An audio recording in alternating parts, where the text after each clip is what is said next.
Hello, everyone. I'm Dalton Burdett, I'm Nick Ericchio. and we are the Movie Nights. Well, some of them. If you're watching this because you want to hear our uncensored Unfiltered. thoughts and opinions about the world of movies and entertainment news, so kick back Relax. and thank you for being part of the conversation. I didn't tell you I was going to throw it on you that time. You didn't? I thought we were going to go back to the more recent one, so I was like looking something. I was trying to pull up the PowerPoint real quick on my end, and I was like, oh, wait, he paused. That's my cue. Yep, it happens every time. I am going to be throwing at you every time from now on. I will do that intro until someone buys our show and says I can't do it. So that's where we're at. We're just sticking with that again. We're just going back to the old ways. Yes. Ready the Armada. Anyway, guys, welcome back to another episode of the Movie Nights Roundtable Live. It's Thursday night instead of Friday night, and you might be wondering, what the hell is that about? Well, tomorrow is my birthday. So obviously I'm going to be doing some celebrating with some family and friends tomorrow night, but I still wanted to give you guys a show this week, so naturally here we are on Thursday night. Now the problem is, that means that tomorrow every single piece of movie news in the universe is going to drop. I just know it's going to happen. I know it's going to happen tomorrow. And, they're filming, Spider-Man Brand New Day starts filming tomorrow, so there's a chance that set photos come out that we could have hopped on and got on the trend of getting it. Nope. Gone. Because I will be watching Jaws, goddammit. That's what I do every year on my birthday, so that's where we'll be at. Someone had the inconvenience of being born. Can you believe it? Can you believe it? But guys, I think my invite got lost in the mail. It's fine though. Yes. I only co-host a show with you. Yeah. Imagine if I was like, "Hey, I'm gonna do this party. Can you do a solo show on Friday?" I'm going to be watching Jaws with the rest of the AMC entourage, but someone's got to hold the fort down. We need you to come in on Saturday. That'd be so fucked up. But anyway, guys, before we dive into the amazing show we have for you, just a couple of housekeeping things. One, if you want to watch region-free streaming everywhere and you want to keep your information protected online, please use our affiliate link for NordVPN. We are very happy to partner with them. The link is in the description below, or you can go to nordvpn.com/movie nights. I literally use it every single day. It is amazing, and the discount you get with our link is very good, and you help support the show, so please do that.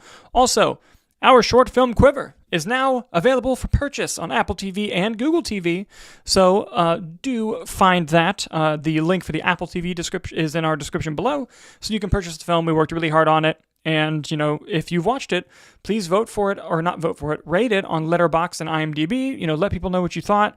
You can even tell me, even if it sucks. I'm a big boy. I can handle it.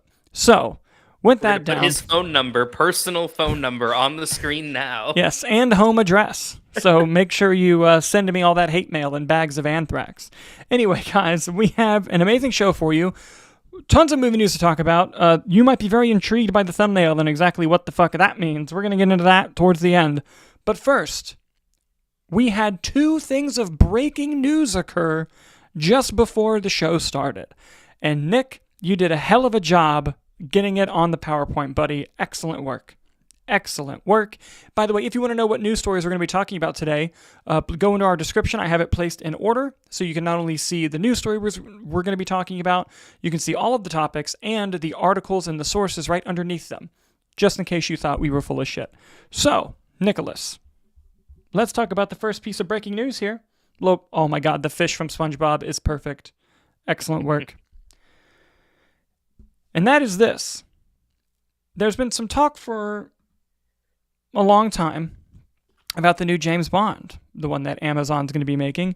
We recently found out that Denis Villeneuve was going to be directing the film, which was kind of a shock, but a very welcome one. Well, we now have the screenwriter of the Denis Villeneuve-directed James Bond film, and that is Peaky Blinders showrunner Stephen Knight. This is huge news. It's Amazon. We know that they have money. They're pulling out all the fucking money for this, dude. I was very pleasantly surprised to hear this. Stephen Knight's a very acclaimed writer, and while I've never personally watched Peaky Blinders, I am familiar with some more other Stephen Knight's work, and I know you're a big Peaky Blinders fan, so I wanted to throw this over to you. What are your thoughts on Stephen Knight writing this film, and do you think that it would be a good match for like a Denis Villeneuve style? See, I do. I have a lot of hesitation when it comes to Stephen Knight, though, because I think Peaky Blinders is one of the best television shows. I think it's one of the best written. I think it's absolutely phenomenal. He also wrote Maria with Angelina Jolie, which was a fine movie. I thought it looked better than it was. I thought the Mm-hmm. cinematography was kind of the standout over the play there. He's also worked on shows like C, Great Expectations. But let's not forget Oh, I know a where you're little going. movie that he wrote and directed called Serenity. Yes. And that is just one of the worst movies I think I may have ever seen.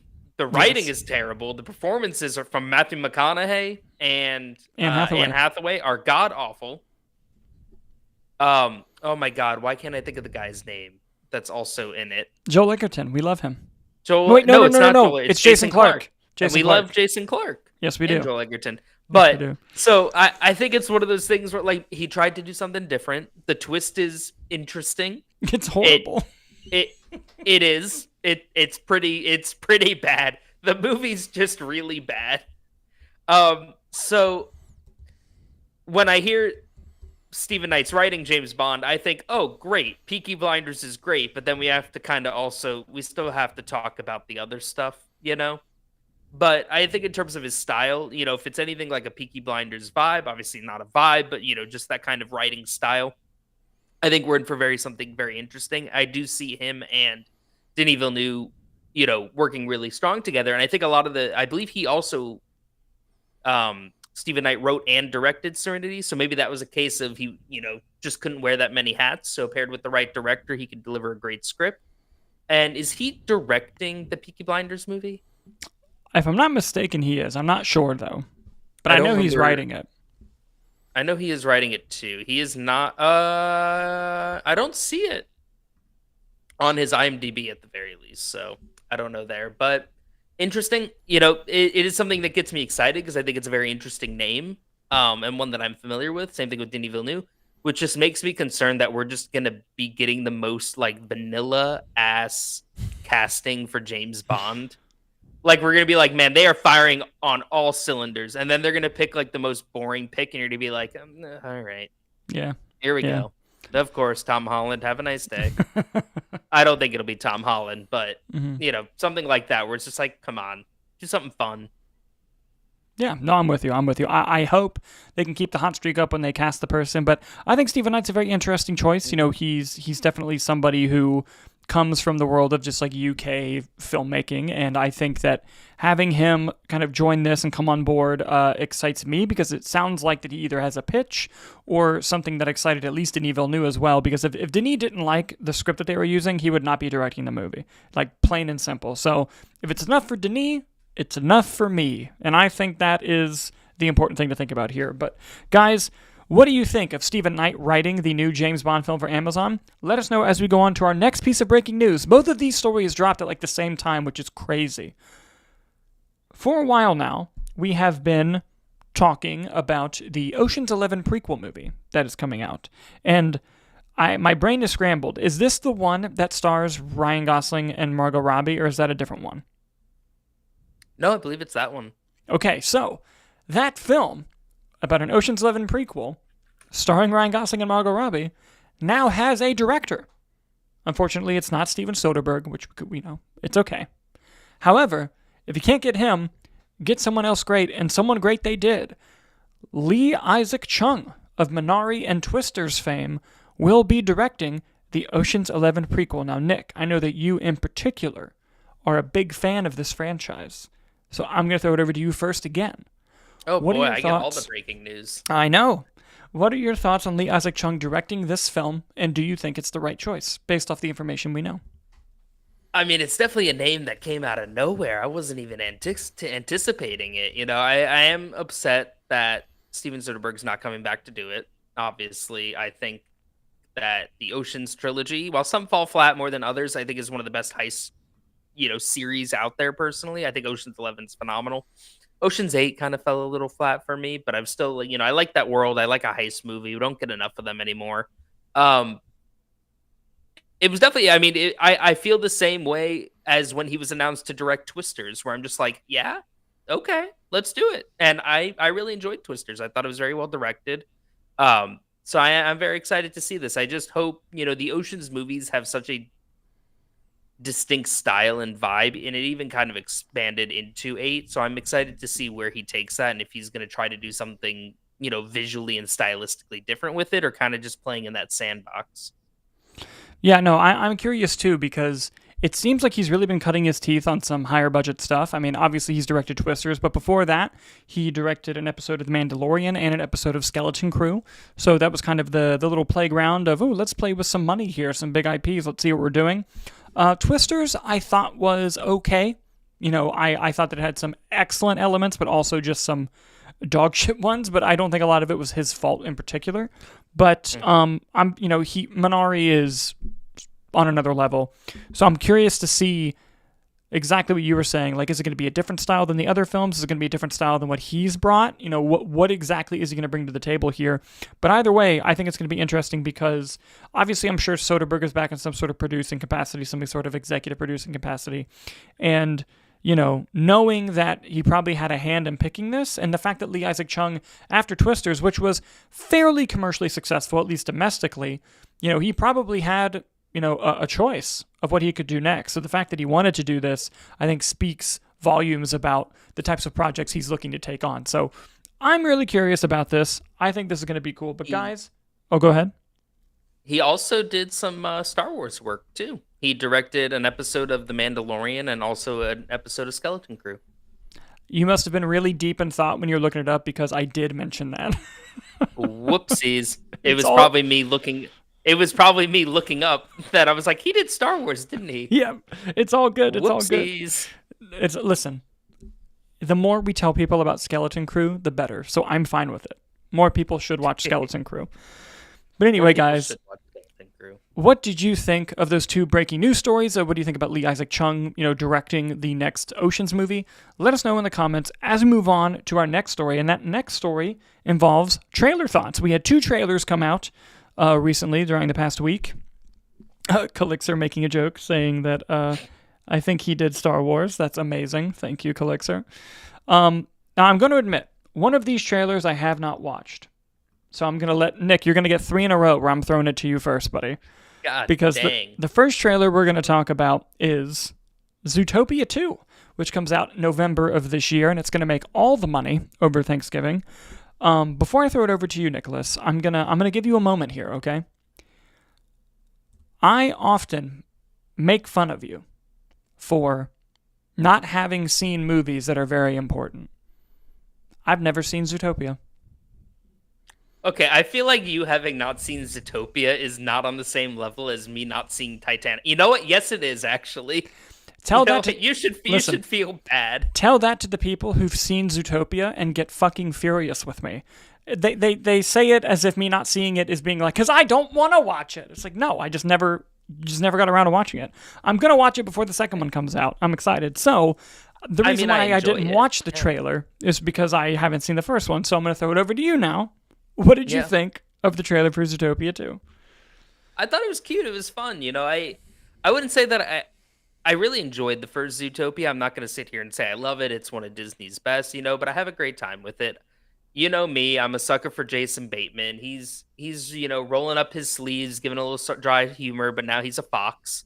So, I thought it was a great voice cast in the movie. I thought the world building, I thought the character design, just the feel of the world and all the different elements that they were able to incorporate into it, I thought was really interesting and it was fun. So with the announcement of a 2, it's been a while since the first one. So I was very excited to see, and it looks like they're really taking the time to sort of expand the world that they've created, which is always great to see. The trailer opens up with like a real kind of like they're in kind of couples counseling, but for buddy cops essentially. And it was kind of a bulk of half the trailer was just kind of showing this scene, but I thought it really set the tone for what their dynamic is again, and really brought you kind of back into it, into the world and with the characters, to then kind of show you kind of what's going on greater involving a snake character that's going to be involved by voiced by Ki Kwan, naturally. Nice. So I think it looks, it wasn't like an, oh my God, amazing trailer, but for a first little tease to get you back into it, I thought it was really successful. So it's something I'm definitely looking forward to. No, absolutely. That sounds awesome. And I can't wait to watch the first movie so I can then watch this trailer. That'll be interesting. But guys, What did you think of the trailer for Zootopia 2? Are you excited about Zootopia 2? Let us know in the comments as we move on to the next trailer. And this one I did watch. And this one is something that I have seen of what we're going to be talking about. And, you know, Superman made a big splash at the box office this year, domestically especially. It's the first Superman movie to cross $300 million domestically. Worldwide, it's still lagging behind some past superhero films because internationally it's not doing as well, but there are several reasons under the sun for that occurring. However, the next chapter of the DCU, James Gunn and Peter Safran's DCU, comes in just a couple of weeks, and that is Peacemaker Season 2. And we do have the official trailer for it. It comes out August 21st, 2025 on HBO Max. And this trailer was awesome. I'm going to go ahead and take the reins on this one first.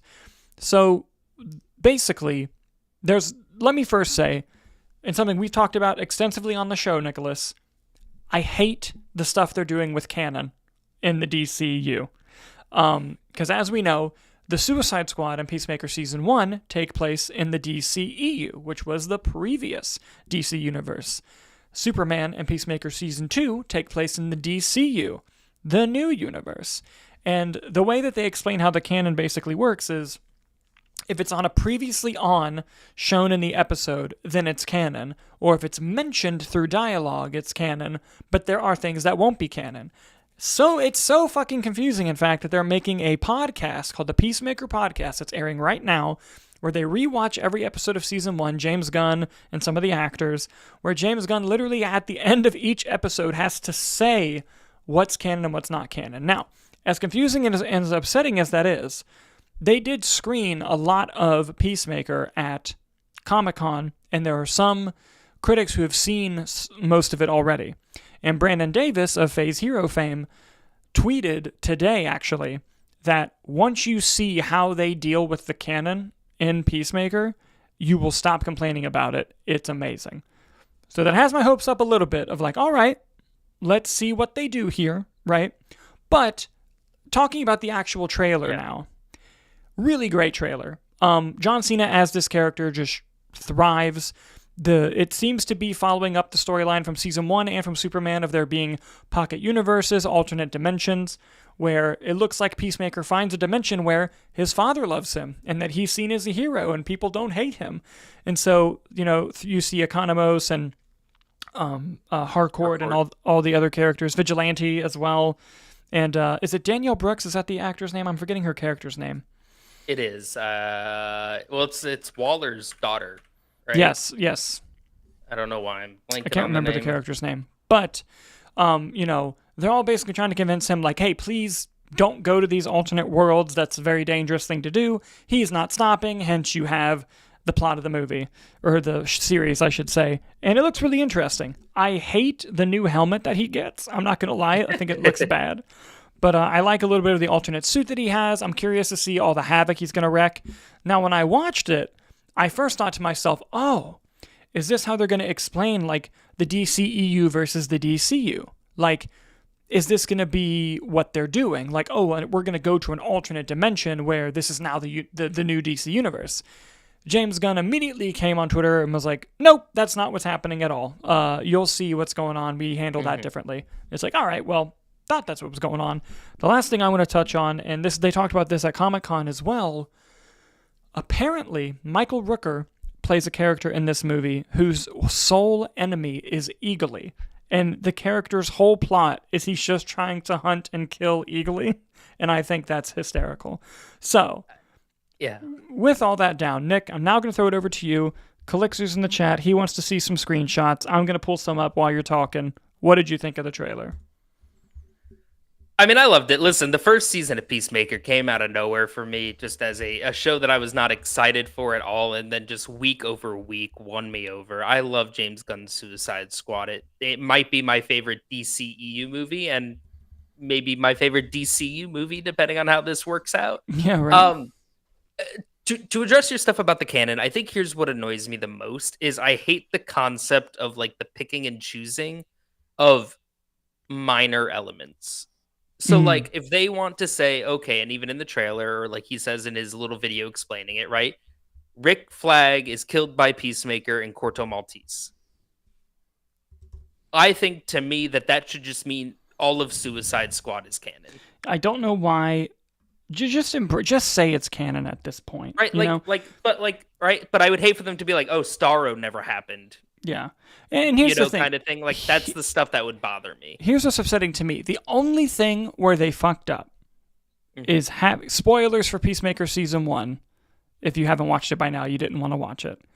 Is having the Justice League show up at the end and you see Ezra Miller and Jason Momoa. All you have to do is pretend that didn't happen. And then you could say that the Suicide Squad is canon. And go forward. That's literally the only thing you'd have to undo. So it's annoying. And I get they're trying not to be like egotistical and say, oh, the things we did count, whatever. It pisses me off. It pisses me off so bad. Especially with Creature Commandos, because you could tell Creature Commandos was written just as a sequel to Suicide Squad and Peacemaker. And he's like, no, but this is DCU. And it's, man, get the fuck out of here. Anyway, go ahead. I'm getting angry. You're good. In terms of the overall trailer, we had been talking a while, theorizing that Peacemaker was just going to kill the DCU's Peacemaker. And this goes again to show James Gunn kind of subverting expectations, not going the obvious route, and is probably going to deliver something far more interesting. Especially dealing with the themes of like what it means to be a hero, especially as you're a bad guy and seen as that villain in your own universe. What does the quote unquote good life look like? Is the grass actually greener on the other side? And I think that Peacemaker and John Cena's performance, I think it's a great route to take that character on and a great journey to watch unfold, because there were some dramatic moments in season 1 that I thought were phenomenally played out that I didn't think John Cena could pull off. So it's something that I'm very excited for. I'm excited to see Vigilante back, Harcourt, Economos, Adebayo. I found the character's name. Yes, thank you, Adebayo. It's just a great crew and a great ensemble, and I'm excited to see them and see where they take the characters. And James Gunn also came out and confirmed that there is going to be a new opening dance. Yes. And it's going to be set to Oh Lord, the song by Foxy Shazam, which James Gunn has said is his favorite song of all time. And he was looking for the right project to put it into. So kind of just also goes to show how much he actually loves this project, this character of Peacemaker. And just to tap it off with the Eagly villain, James Gunn described him as Eagly's Lex Luthor. And I hope that he is just a inconvenience that just keeps popping up. Like they're in the middle of something. He's like, hold on, I got to go handle this guy. He keeps trying to kill the bird. And then they just kind of like, I hope there's no story development or any, like I hope he just pops up as a nuisance. Yes, I would love that. I would love that. Calixer adds that 60% of the people don't care about canon. I'm sure you're 100% right. You're 100% right. It's just something that those of us cursed with knowledge, a burden we have to bear. Well, so James Gunn released a video explaining it. He's like, here's how it is. And then he said, if we show it on the previously on, like you had said, it's canon. And then he ends the video by saying, what you need to know is Creature Commandos, Superman, Peacemaker Season 2. The rest is if you want to get into the weeds, but it really doesn't matter. Yeah. So I think that is sort of his addressing of general audience concerns, which is not concerns to a general audience. It's a concern to me, who's going to be like, and the Weasel, is he okay? Where is Weasel? Yes, 100%. Calixer, I have some screenshots pulled up for you. I have the trailer here. Here's the new helmet that I absolutely hate. I'm going to try to move through this quickly so that I don't get copyrighted. Where is it? There's the helmet we like. If it would actually go on the... Yeah, it's blurry. Man, fuck this. There is a look at the helmet that's good. We like this helmet. Everything is amazing. We got Peacemaker and Adebayo here. Let's see. Here he's in an interrogation room where he's just looking yiggity yacked as one does. Do you think that, because obviously they're addressing the death of Rick Flag as we see the funeral happening, do you think we get like a flashback with Joel Kinnaman? You think Joel Kinnaman came in and filmed the scene? I would love that. Haunting him or something? I would love that, but then guess what it does? It adds more canon questions to me. It does, but hey, Tim Meadows is showing up, and I love Tim Meadows, so I'm fine with everything. And I love Joel Kinnaman as Rick Flag. So honestly, who cares? This image is the room that has all of the dimensions, and you can see a lot of what seems to be a lot of different people right here. And here going in. Oh my God, I forgot that Judo Master's back. That's amazing. It looks like Christian Bale's Batcave. A little white bit. lighting up top. Yeah. Let's see. Where is he? I'm trying to pull up our guy. Judo Master was so funny in that first season. Is that our guy? No. You trying to find Tim Meadows? No, I'm trying to find Frank Grillo. Oh. Rick Flag Senior, he pops up. And also remember, they released a little teaser like a month or two ago, and we have the members of the Justice Gang are going to be popping up. Confirmed, we have Sean Gunn as Maxwell Lord. We have Isabella Merced as Hawkgirl, and we have oh my God, Nathan Fillion as Guy Gardner. No news on Mr. Terrific. I think they're saving him. Oh yeah, for sure. I think he'll be in it, but I think they're not. He'll show up later on. Oh yeah. Calixtus says the Dimension Room is giving Tron. Absolutely. All right, guys. Without Jared Leto, though. Yes, please. All right, we're going to move on to our first look images now. But what did you think of the trailer for Peacemaker Season 2? Have you watched it? Let us know in the comments. But like we mentioned, we now have some first look images. Ever since you've made this slide, we've been getting these every week, so it's been really convenient to have, I gotta say. Now, this one is a poster, and it's a poster that I love. And before we move on, Hannah mentions I gotta rewatch the show. The only thing I remember is Eagly and Vigilante. Anytime, I'm down to rewatch it. Anytime. That's funny. Coyote versus Acme is a movie that we've been following for a long time. We followed the bullshit it went through, getting shelved back when it was going to be with Warner Brothers, and then it was going to be streaming, and they were like, no, just pull the plug on the whole thing.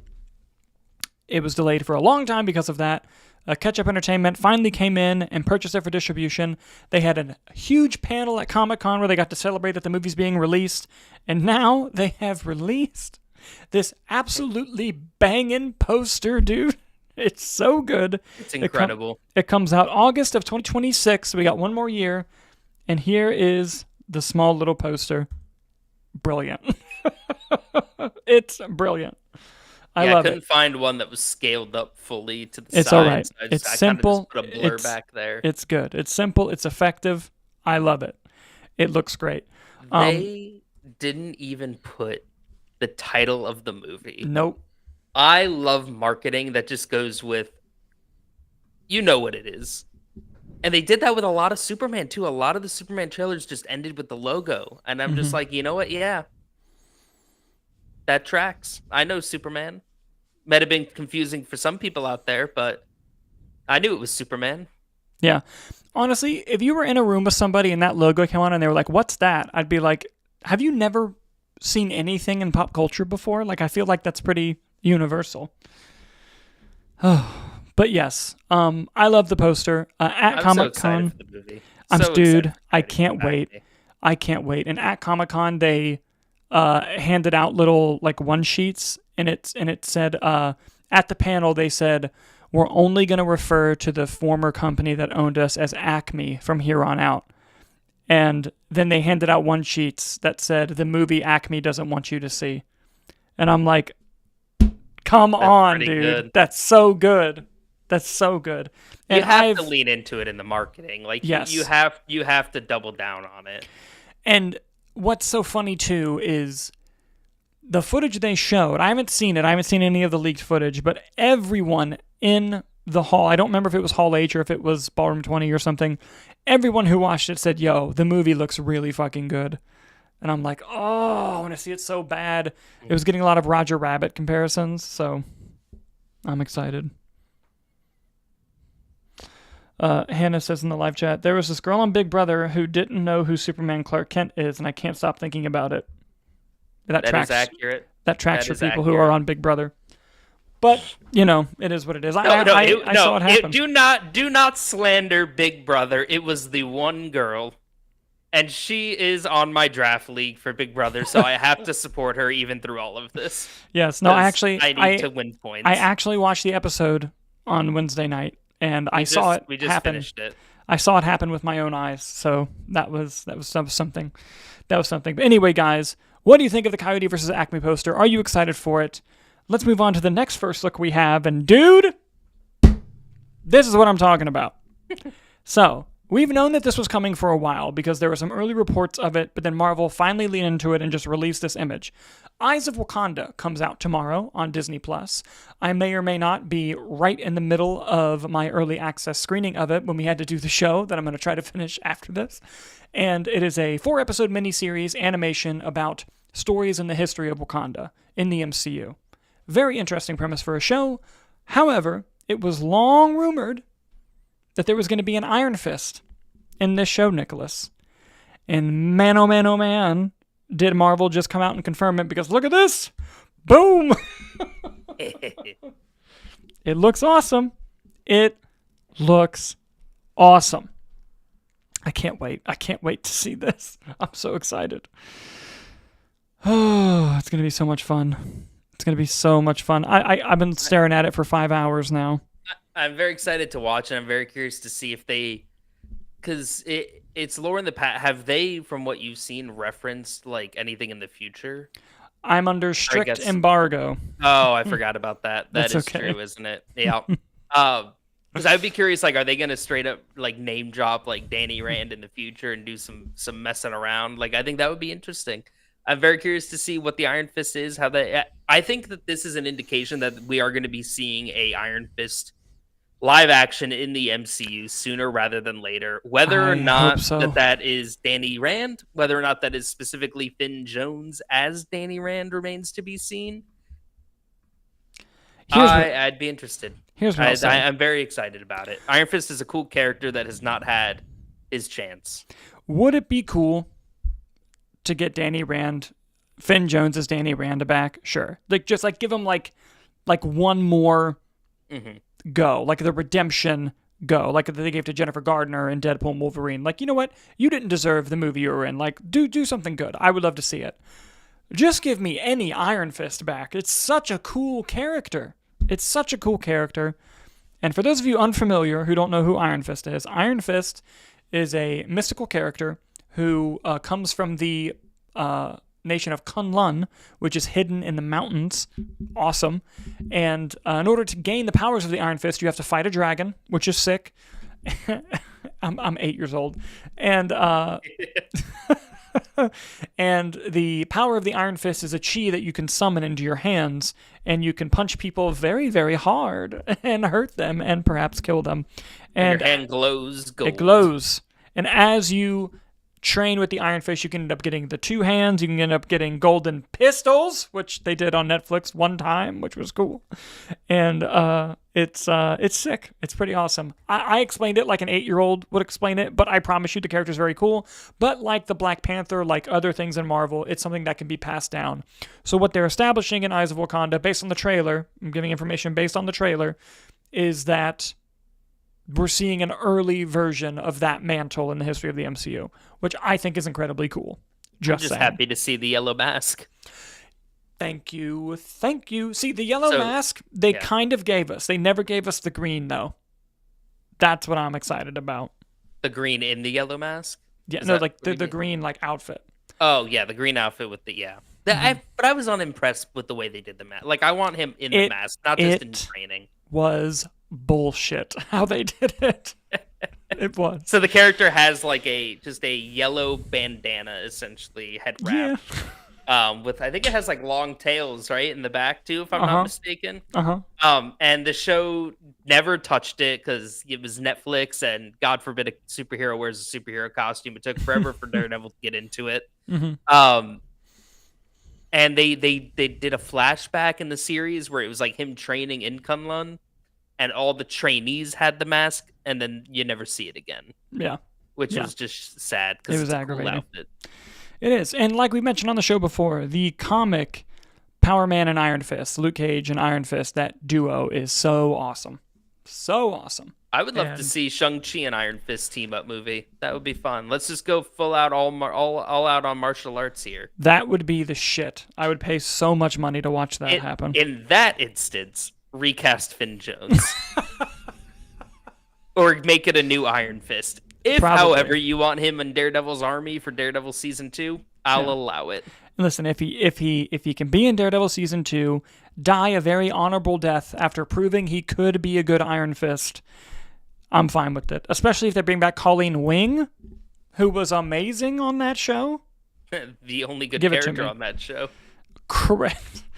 I stand by that season 2 wasn't that bad. I stand by that season 2 was not that bad. This is actually true. You can look this up. I don't know if it still has the record because this was a while ago now. But for a while there, the jump from Iron Fist Season 1 to Iron Fist Season 2 in terms of a critic's Rotten Tomatoes score was the biggest jump in television history of improvement. Oh. And it still wasn't fresh. But it jumped from like, I think the first season had like a 17%, and then the second season had like a 58. And it's like the second season's not bad. Is it great? No. But it's not bad. Like you could see those, like, that they were trying. improving. Yeah. Yeah. So, it is what it is. Dude, that first season, I've rewatched the Netflix shows all the time because I just have a special place in my heart for them. I've never rewatched that first season of Iron Fist. I've never gone back to rewatch it. It was so awful the first time I watched it. Yeah, it was pretty bad. It's a shame. It's a shame. The character's amazing. Anyway, guys, we went on too long about that. What do you think about an Iron Fist appearing in Eyes of Wakanda? Are you excited for Eyes of Wakanda? Let us know in the comments as we move on to our next first look. I feel like we're going to have a discussion about this. So, as we reported on the show a few weeks ago, in an incredibly surprising fucking move, David Fincher is directing a sequel to Once Upon a Time in Hollywood for Netflix, if you can believe it. And that sequel now has a title, which is The Adventures of Cliff Booth, which is the character that Brad Pitt played. So obviously we know that Brad Pitt is coming back as Cliff Booth in this movie. Him and David Fincher have a good working relationship. That part makes sense. Why he's doing this Tarantino script at Netflix, it's all confusing. We're in a weird timeline. We have set photos of Brad Pitt's return as Cliff Booth, and they look like pictures. Here it is, folks. As you can see, the pictures don't look great. However, here's what I do want to say. Because being on like the comic book movie side of the internet, every time there's a set photo of a hero in the costume, what does everyone do? Oh, it looks like shit. It looks horrible. Blah, blah, blah, blah. And I'm going to say the same thing about those that I'm going to say about this. Guys, we are not seeing it in the proper lighting, color grade, shot. Everything that's designed for how we're supposed to see it, we're not seeing it that way. How many times can you look at a picture of the same event from two different people and the pictures look entirely different? So with that in mind, keep that we're not seeing how it's supposed to look. However, they're not doing him any favors in that it looks like Cliff Booth it looks like some time has passed, and it looks like he's possibly, I'm not going to say he let himself go because he still looks good, but like something's going on in the life of Cliff Booth. Because he's still Brad Pitt underneath it all. Yes. 100%. So what were your thoughts when you kind of saw these set photos, and do you think that, I'm just curious your thoughts. I mean, at first glance, I was like, oh man, what are we doing here? And then I kind of started thinking about it more. Like, I do think that the more interesting Cliff Booth movie is potentially him washed out, stunt doubles kind of going out the way, and I think there's an interesting commentary to be made on that, especially as like VFX and green screen and CGI comes into play. Very good point. So, and again, there's nothing out about the movie. I don't know if that's what the plot is, but it kind of, seeing him look like that makes me think something has gone wrong in his life, and he is at some sort of point that he was not, maybe he's on the downfall. And then it got me thinking, well, what would cause that? And I thought, maybe there's an interesting movie there and an interesting commentary, but you give me a Cliff Booth movie, I kind of want a Cliff Booth movie also on the other side of things. I want him to look like that character again. I want him to feel like that character again. So we'll see what happens, but it did not immediately instill a lot of confidence in the concept of this movie that I have been hesitant from the start on. But if they can take it in a very interesting direction, I don't care so much about the costuming and how he looks as opposed to what they're actually doing with the character. I think the story motivation behind actually making this, why are we doing this movie, I think is going to be what's far more interesting, because Tarantino wrote the script, correct? Like, it's still... That's right. written by Tarantino, just directed by oh my god, what, David Fincher. So we'll see. No, I like a lot of what you said, and honestly, I'm going to be a little bit disappointed if the movie isn't that, because that sounds so interesting. So, you know, I hope in Tarantino and Fincher, I trust, right? I just hope it's worth it. Like, does that make sense? Like, you know, nothing's going to happen to the first Once Upon a Time in Hollywood movie. Like, it's going to stay there forever and be awesome. I just don't know. I just don't know. That's where we're at. That's where we're at.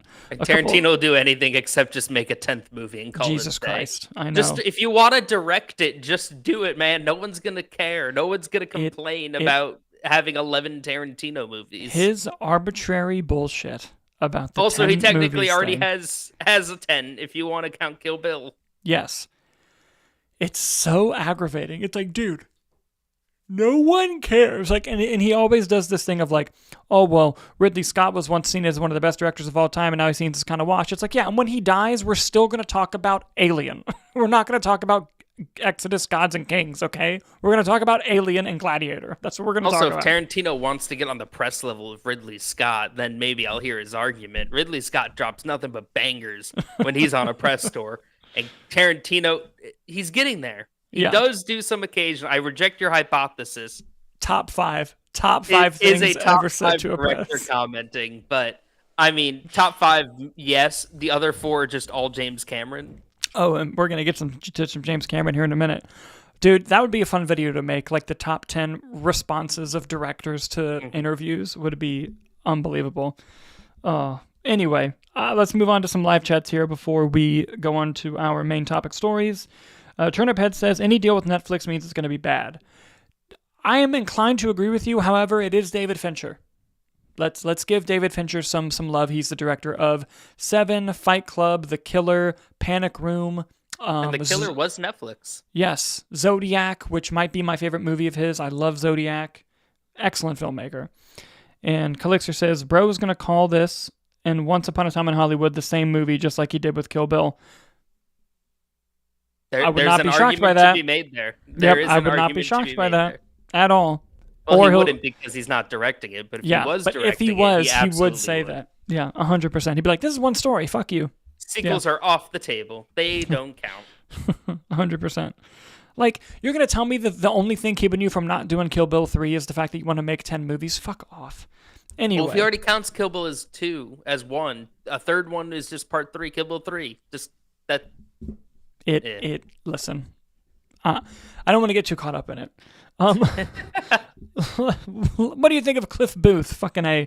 Let's move on to this week's top stories. As we mentioned earlier, the king of shit talking when it comes to working in the film industry is this man right here, James Cameron.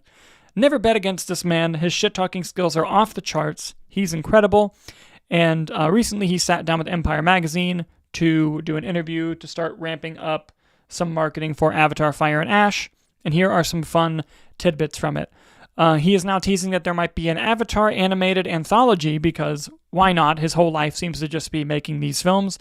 He also talked about the movie he's going to direct, the nuclear war-themed historical drama called Ghosts of Hiroshima, which is a book that's coming out, I think, later this year that he's already gotten the rights to and plans on directing. Crazy. We'll see if that actually happens. He plans to direct Avatar 4 and 5 himself, and he's going to be adapting the novel The Devils because, quote, it's off its tits. You have to love this man and just how he describes things. By the way, I love his quote about directing Avatar 4 and 5 because the interviewer is basically like, I'm paraphrasing, but he's basically like, there's some talk that you could hand off Avatar 4 and 5 to somebody else. Is that still on the table? And his answer is, I'm healthy. I got it. It's like, all right, man. We weren't saying you weren't healthy. But also, I'm pretty sure Avatar 4's already wrapped filming. If I'm not mistaken, they've already wrapped it. So that I don't know. So I think all he's got left is 5, and then my man is chilling. Then he can go do stuff. He can knock that out. So here's what's funny, too. Yeah. Ghost of Hiroshima. He seems very excited about it. He also used it to talk shit about Oppenheimer, which I think is an interesting move. But he basically was just like, yeah, Nolan's a coward, didn't show the people die, I won't be a coward, was basically what he said. And but will this book go the Alita Battle Angel route, where he talks about Alita Battle Angel for many, many, many, many years, only to be like, Robert, you do it, and then just hand it off? With the ghosts of Hiroshima? Yeah, like, do you think he's going to actually direct this, or do you think he's going to talk about it forever and then hand it off to somebody else as a producer? That's a tough. I think what it's going to come down to is, does he want to do 5? Because right, if he wants to do Avatar, if 4 is wrapped, which I'm not too sure, but if we go to Avatar 5, he's not looking at beginning production on this until what, 2027, 2028 at a minimum. Probably. So I think at that point, then too, it's a matter of, does he want to do this, or does he want to do this book, The Devils? And I think when it kind of gets to that point, I think that's when the determination is made, where I think he's going to start developing those projects simultaneously with the intention of directing one and producing and kind of shepherding the other with somebody. I would put my money on him maybe wanting to do the Ghost of Hiroshima more so than the Devils. He seems very excited about the Devils, but there's a lot going on in it. So I think that it'll be interesting to see. It'll definitely be, and I think because it's to pull it up as well with the Devils, just to give some more context to people. The Devils, a freshly published fantasy novel by Joe Abercrombie that became an instant New York Times bestseller, had its rights promptly snapped up by Cameron, who plans to adapt it himself. The reason why he simply had to do it, quote, "It's nuts. The whole thing is off its tits." He's not wrong. It's a story that takes in monks, immortal knights, werewolves, elves, pirates, vampires, and necromancers, all caught up in a plot to bring a thief to Troy in a fantastical alternate reality medieval Europe. Come on, dude. So, one, that sounds absolutely incredible. But I think coming off of the insane world building of Avatar and how much effects work went into that, how deep the lore runs in it, how shitty the dialogue is, I could see when it comes time to it, maybe he wants a change of pace. Maybe he wants to try to go with the historical drama route of things and do something based a little more in reality and kind of leave that fantasy element to someone else. I don't know why, but your dialogue comment just fucking destroyed me. That was great. But you make a lot of excellent points. And but before I move on, did you finish your thought, or did you have more? Nope, that was it. All right, just want to pull out some live chats here. Going back to the Tarantino conversation, Turniphead says his 10th movie is just going to be a 3-hour shot of a foot. Most likely, call it avant-garde. Calixer says, Nick, in case you were wondering, James Cameron's the director of Titanic. That's where I knew the name from. No, I'm kidding. Come on. Sully Stream says AI stinks. Agreed, and we're going to get into that when we get to that main topic story. It's going to be interesting. Just wanted to say that. Yes, absolutely. And he's very intrigued by the Devils, as am I, especially considering it's off its tits, according to James Cameron. So that'll be fun. But guys, what do you think about that update from James Cameron regarding Avatar, regarding Hiroshima, regarding the Devils?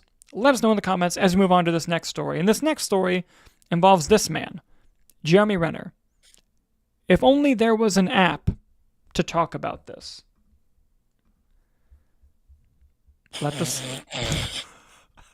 That took so long. I was not going to back down from that joke. I just want you to know I was going to wait in the silence until you laughed at that joke. I'm just letting you know. That one took, I forgot it. That one just, every time any news about Jeremy Renner comes out, the app joke never gets old. It never gets old. Hannah hitting, man, I wish I had an app to talk about this. Incredible. Collector saying slowly coming in with facts. Absolutely. Anyway, here's what we have regarding Jeremy Renner. It seems he's confident that Hawkeye will return soon to the MCU. In an interview with Empire, he mentioned that he's sure we will end up doing season 2. My body's getting ready for something like that. And, he also mentioned going to other MCU projects in the future. But this news comes off of what we reported on a few months ago, the pay disagreement that occurred earlier this year, where essentially he was offered to come back for season 2 at a pay cut for more time's work. And he was like, guys, what the hell is this? And he even made the point of saying, like, just because I got crushed doesn't mean I'm half of a man. You can pay me half. Doesn't make sense. And, That was a fascinating move at the time, and we're worried about the complexities of that, but it seems like it's going to eventually turn around. I don't think he would be publicly saying things like this if he didn't know something that we don't. And so I'm curious to see how this is going to go. I'm hoping it does happen. Even if it's not season 2, I would love to just see him come back. If he's not in Doomsday, he's got to be in Secret Wars. Nick, what are your thoughts on these comments, and do you think he knows something we don't? I think he does, or it could be a case of just publicly negotiating, Yes. But I think he brought up a lot of valid points with the, he's doubling his time for a Hawkeye season 2, regardless of, are we, overpaying actors and stars? Yeah, maybe, to an extent. But then there's just the idea of, he's still, why would you take less money for any job? I wouldn't go into work tomorrow and they're like, hey, we're going to pay you half for doubling your work. And I would be like, no, I don't care what the scale is, So I think it was very interesting. I think he definitely is teasing a return for some of the event films. I would be shocked if we get all the way through Secret Wars without him showing up as an OG Avenger, and I don't think there's really any bad blood between him and Marvel. I don't think that this is an issue of like a big falling out. No. So I think that it was just a pay dispute, which happens all the time. And I think that they're probably working to resolve it. I think it's just a matter of how much of a priority is Jeremy Renner's Hawkeye to the MCU story going forward, especially, to me, they yes, I would love to see the character. I do like the character, but they did pass it on to Haley Steinfeld. Like, Kate Bishop, in my book, is the new Hawkeye. So unless they have a really good story reason, I'm fine with, Jeremy Renner just kind of being off to the side, Clint Barton. But we'll see what they do. They did pass it off in a way, but it was not a goodbye. It was not a proper goodbye. Like, I remember, and we have some people in the live chat kind of saying what you were saying, of Calixto saying, wasn't the whole show him passing the torch? And people would go back for Haley Steinfeld. Yes, they would, and I'm sure she would be back. It's one of those things of, I remember when Hawkeye ended, the show ended, and I said, if that's the last time we see Hawkeye, what a disappointing way to see him, because it literally ends with him walking with her, and they're just having a conversation, and the show ends. And it's like, that's not the end of Hawkeye. That doesn't make any sense. So I do think it would be in more of a mentor type capacity, although clearly if they were going to have him shooting for 8 months, they had a big role for him in mind. And if it's true, if the rumors are true that they were basically going to do a Die Hard situation with both Clint and Kate, where they were stuck in a situation where there was literally a Die Hard setup, I'm in. Let's do that. But what I would say is, I don't this is a bit off topic, I don't like that they made Hawkeye the Christmas show. There was so much you could do with Ronin and almost taking a more dark turn with this character, especially when they tied in Yelena into the show in season 1, Florence Pugh's character. It's you had a lot in Echo too, you had a lot of cool stuff in there, but then they were but Christmas. And it's okay. I mean, it was fine. I don't hate the show. It has the episodes 2, 3, and 4 are, 3, 4, and 5 are fire. Great TV. 1, 2, and 6 were okay. I didn't feel beat up about the Christmas stuff, though. Yes, it's a show that took place during Christmas time, and there were the Christmas elements for it, but it didn't feel very over the top in that sense with me. Now, granted, I know that they fight at Rockefeller with the tree. There is Christmas theming to it, but it didn't make me only want to watch the show at Christmas time, and I don't know if I would turn it on at Christmas time. Yeah, for me, it's not that it was hindered. Let me rephrase it. It's not that it was overdone with Christmas. Mm-hmm. It's just that the story was hindered by it being Christmas, where you could tell there were many directions the story could go, and it became, well, we have to tie this back to he needs to get home for Christmas. And it's we have 6 episodes we're dealing with here, which is also why it wasn't a very good send-off for me. Because there's no moment. There's no send-off moment for Hawkeye in the show. There's a birth moment for Kate Bishop of, she's something now, but there was no goodbye with the other characters. Steve Rogers, excellent goodbye in the MCU. Tony Stark, very big, obvious goodbye. For now. Yeah, for now, right. And same with Captain America, honestly. I wouldn't be shocked if by the end of Secret Wars we don't get a evil version of the original 6. Oh, we're getting them in Doomsday. That's what I mean. Think Doomsday, we're getting them. That's what I mean. I wouldn't be shocked if Jeremy Renner's like, yeah, my body's prepping for evil Hawkeye. He uses a crossbow instead of a bow and arrow.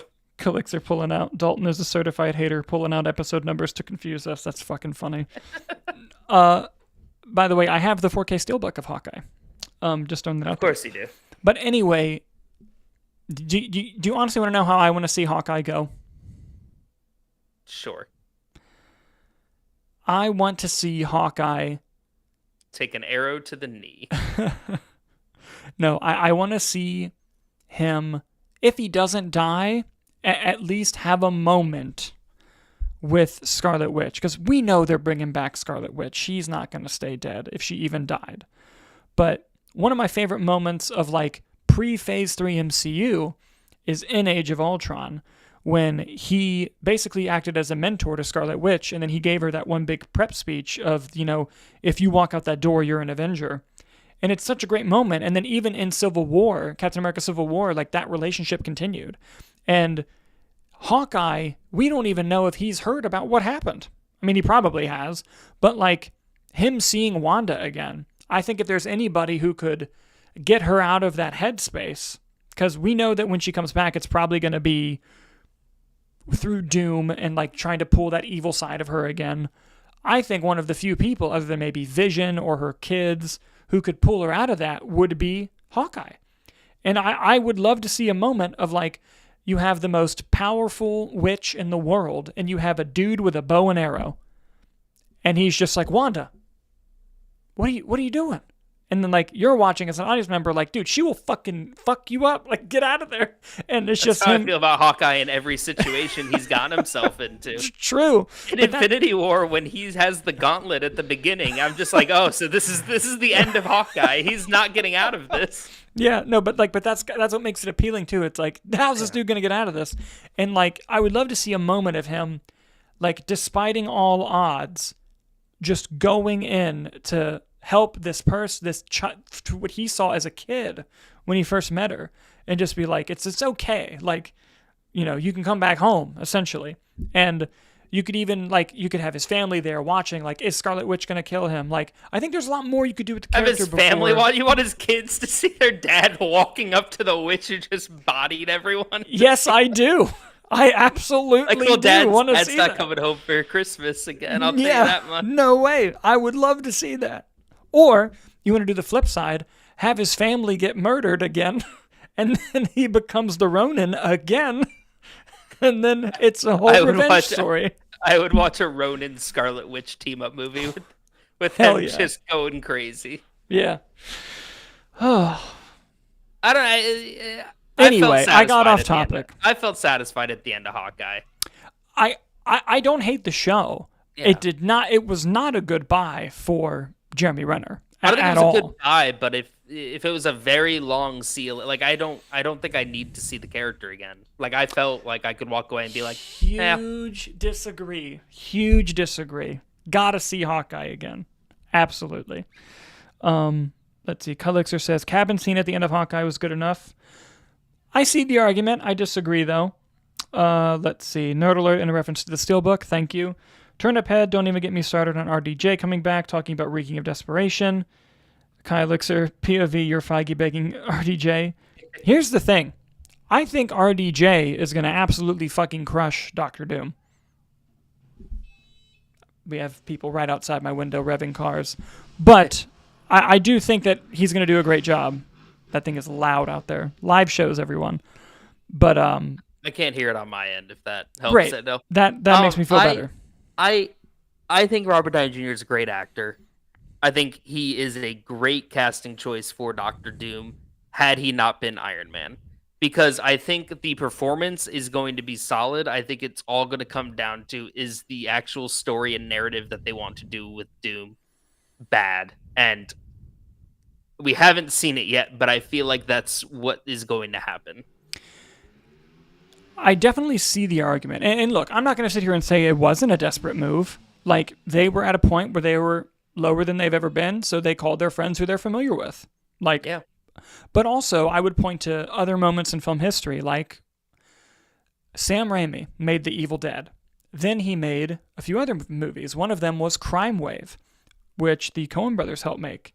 And Crime Wave flopped so hard and did so terribly that he just said, I got to make something, but I don't know if anyone's going to help me. What should I do? And he's like, I know. I'm going to call my friends, the people I know I work well with, and we're going to make a movie together. And they made Evil Dead 2, which is one of the best movies ever made. So when you get in that moment of, I need to get with the people I know I work well with to make something good, because I'm my back's against the wall. You can probably get something good. Now, could it be a giant sack of shit? Of course it could. But I think it's coming from a place of they need to feel like they need to prove themselves again, and they haven't been in that situation in a long time. Because they felt that way with Iron Man. They felt that way with Avengers. They felt that way with Infinity War and Endgame. Now they feel that way again, of we have something to prove. And I think when they're in that mindset, they do a lot better results. Personally. No, I don't disagree. It just weighs on the soul, you know? Like, and again, maybe my tune will change when we actually see the story that they want to go with it, but I kind of just, post Iron Man death, we focus so much on the death of Iron Man that I do feel like the narrative is going to be revolving around Doom looking like Iron Man. And that's what I'm not excited for. Well, you wouldn't cast Robert Downey Jr. if you weren't going to address that he looks like Iron Man. And that's the issue, I think, is that I don't think I want that storyline with Doom. Just let Doom be Doom. Well, I don't think that's going to be the crux of the story. No, I don't think so either, but it would be weirder if they didn't address it. If they casted RDJ and then they didn't address it. Yes, it would be weirder. Correct. It would be, but then just get a new actor. But they want to tell the story about him looking like Iron Man, which sounds dumb in theory. I don't think that's the story, though. I don't. I could be wrong. I don't know if it's the story, but I think that's definitely going to be a point of relevancy to the greater narrative. For sure. They're not going to not address it, and I think it's going to be a major thing. But you're just going to be getting...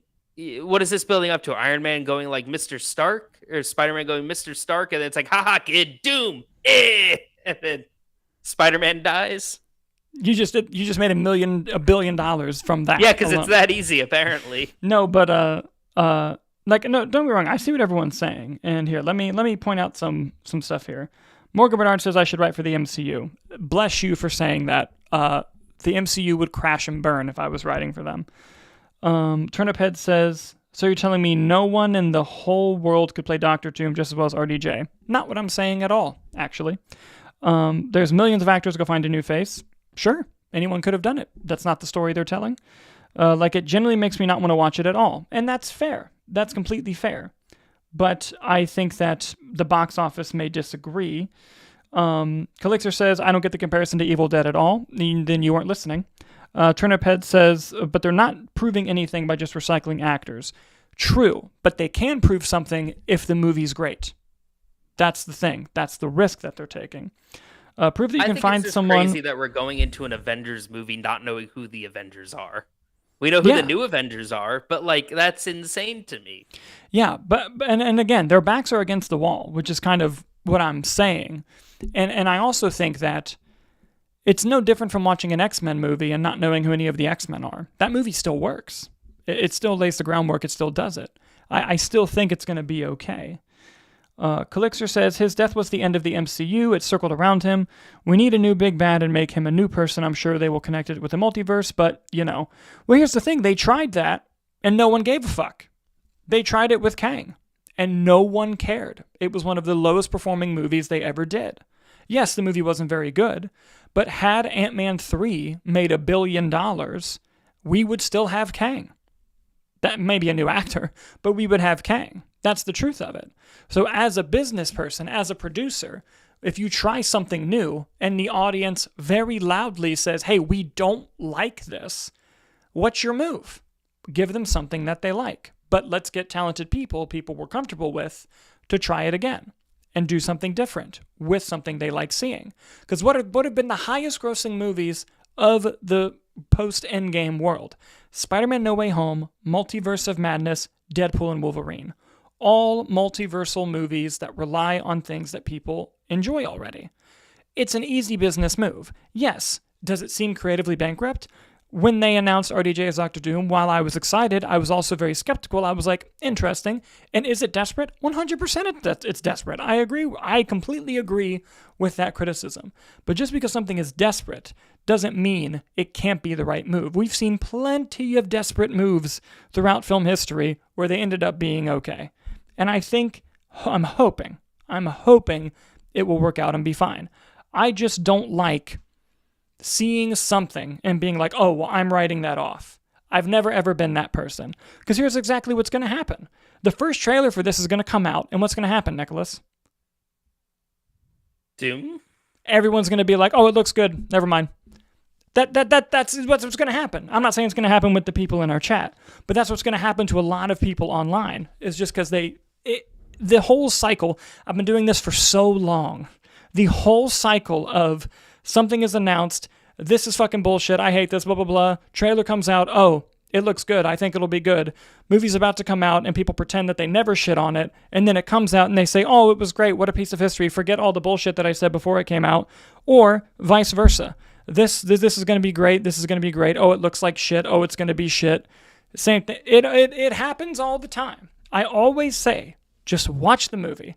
When the movie's out, we can have the discussion of, that was garbage, or, hey, that was pretty great. That's kind of where we're at. I'm going to move on, but a couple more live chats I want to see. I can't imagine a way where they make it work. It's just lose-lose either way.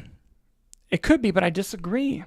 Calixer, I think Kang could have worked. He was good in Loki. He was great in Loki. Ant-Man just sucked, I think. And you know what? That's fair. That's completely fair. But what are you supposed to do as a business? Like, here's the thing. I would have kept Kang going, personally, because I would have, like you, seen maybe it wasn't a great story move to have him lose to fucking Ant-Man in the first movie. Or even if that movie ended, the movie's not great, but if that movie ended with Kang murdering Ant-Man, I would have been like, oh, shit. Like, are we just going to get him in each movie and he's going to kill an Avenger before we get to the Avengers movie? Even then, I think if something like that happens, that movie does better. Because then word of mouth would get out of like, holy fuck, he just fucking bodied Paul Rudd. And then it just goes on. I think they just got screwed over with their quantity output that they had to put out there. Because I think the stuff that is true. That is the biggest truth. I fully think that the stuff they wanted to do with Kang was really interesting. You know, there's a thug that Moon Knight fights in the Moon Knight series that has the Egyptian version of Kang, yeah, on his back. And, you know, you have his appearance in Loki, you have his appearance in Ant-Man. I think had they had the time to be able to pace the amount of shows that they wanted to over time, I think we would have seen Kang at least 3 or 4 more times popping up quickly in different projects, including Ant-Man, before we even get to what would have been Avengers Kang Dynasty. Like, I think they would have integrated variants of Kang into different projects, which would have been really interesting and a great way to introduce a multiversal villain. And they could have even started to play with things from a time perspective, like maybe Moon Knight was set in a different on a different Earth, which is why that guy had the Egyptian Kang on. You know, I think there was a lot more stuff they could have played with, but they just had to do so much in not a lot of time, and now they're actively trying to just play catch up. And I first of all agree with everything you just said, and I think that with Fantastic Four, even Deadpool and Wolverine, you could tell they could have fit Kang into that had that still been going on. Fantastic Four, Nathaniel Richards, who is a member of the Richards family, is a Kang variant. Like, that's a whole thing. And when John Krasinski came in Multiverse of Madness and he came in through a TVA type thing, I was like, oh, are they doing Nathaniel Richards as Kang? Because it's the TVA. Yep. Now, granted, Doom has a very similar device, and I think they're going to tie that all together and say that maybe Doom was pulling the strings on Kang all along. I don't know. But it'll be interesting to see. regardless. Last two things before I move on. Turniphead says, if I'm wrong, I'll gladly eat my words. And Turniphead, I will do the same. If that movie is garbage, I will say, fuck, I thought it was going to be good. That'll be it. And Calixer says, oh, this is my favorite. Calixer says, I'll die on this hill, and then when it's good, I'll die on the hill that I never said that. I need that on a t-shirt. Yes, that's a good one. That's great. That's great. All right, guys.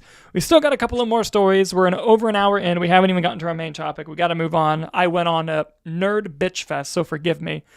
Moving on to our next topic here. And guess what? It's more Marvel. Look at the X-Men.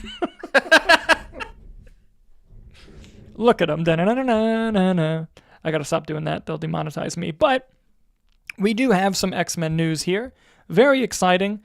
First of all, Jake Schreier, the director, has finally said he's going to be directing it, which is something we didn't know at the time. But he has some other stuff to add. This comes with an interview from Variety. He's looking for younger talent, not A-listers, to, quote, keep the costs down. If only two random dickheads on the internet have been saying for years, if you want to keep costs down, maybe cast actors who aren't expensive. Who could those be, Nicholas? As we just defended Robert Downey Jr. as Doom for $80 million. Yes, and he's making like $80 million for both movies, I think, which is no actor should ever make that amount of money, ever. It's crazy. Unless it's Jeremy Renner for Hawkeye season 2, then give it to him. Yes, 100%. 100%. There's no release date set, obviously, but the Variety article also goes on to mention that because it was part of the Kevin Feige roundtable as well, that they had pulled back into this article, that X-Men is kind of going to be like the first thing post-Secret Wars that's like of the new, not reboot because they don't like that word, but of the new like timeline, basically. So I think this is interesting. I think that the X-Men being younger gives them room not only to play the characters for many, many years, but it also allows just, like they said, to keep the costs down, bring in young, hungry, talented actors, unknowns who audition, who get the role of a lifetime, and it changes their life. We love to see it happen with Tom Holland. He had been in some good stuff before that, like The Impossible, but like I didn't know who Tom Holland was before he was Spider-Man. And now I love him. So I think you could also do that with the X-Men. It also allows you to tell the thematic, let me rephrase that in English. X-Men, the themes of X-Men stories have to do with living your life the way you are, that you were born this way and nothing can take that from you. And I think having a younger cast reflect that is the way to go, personally. And it allows you to bring in adult X-Men characters that could be mentors that weren't highlighted in the previous Fox franchise. Because you have to have a little bit of the familiar with the new to tell your story. I think it's a good idea. I've always said that I thought Jake Schreier was a great choice. Nicholas, throwing it to you. No, I think Jake Schreier is a great choice. I really enjoyed Thunderbolts. I really liked that movie. So I thought he was a great choice to come in and handle the X-Men for Marvel, especially if it's going to be kind of a big group. Forward, that he already knows how to handle and work with an ensemble. So it's going to be very interesting. As for the young casting, it makes sense. X-Men are characters that need to go on for many years. So casting younger talent and maybe mixing a few older ones. I think it comes down to what team of X-Men do they want to do? Do they want to go with the classic team, that kind of same general grouping that we've seen several times, or do they want to take it in a more interesting direction? I think that'll be interesting to see. I know there's a bunch of X-Men characters out on Marvel Rivals that I don't think have really been big players in movies. So I'm wondering if they're going to kind of bank on the Marvel Rivals popularity and maybe introduce some characters that maybe the gamers side is more familiar with, for a general audience perspective. I just hope that they bring in Glob Herman. I want to see Glob Herman so badly. If you're unfamiliar with Glob Herman, look him up. He's a giant pink gelatinous skeleton. If I'm not mistaken, wasn't Glob Herman in some concept art for Secret Wars that leaked, or Doomsday? Because I remember the concept artist had put like a whole ton of concept art on his portfolio publicly and then had to delete it right away. I don't remember that.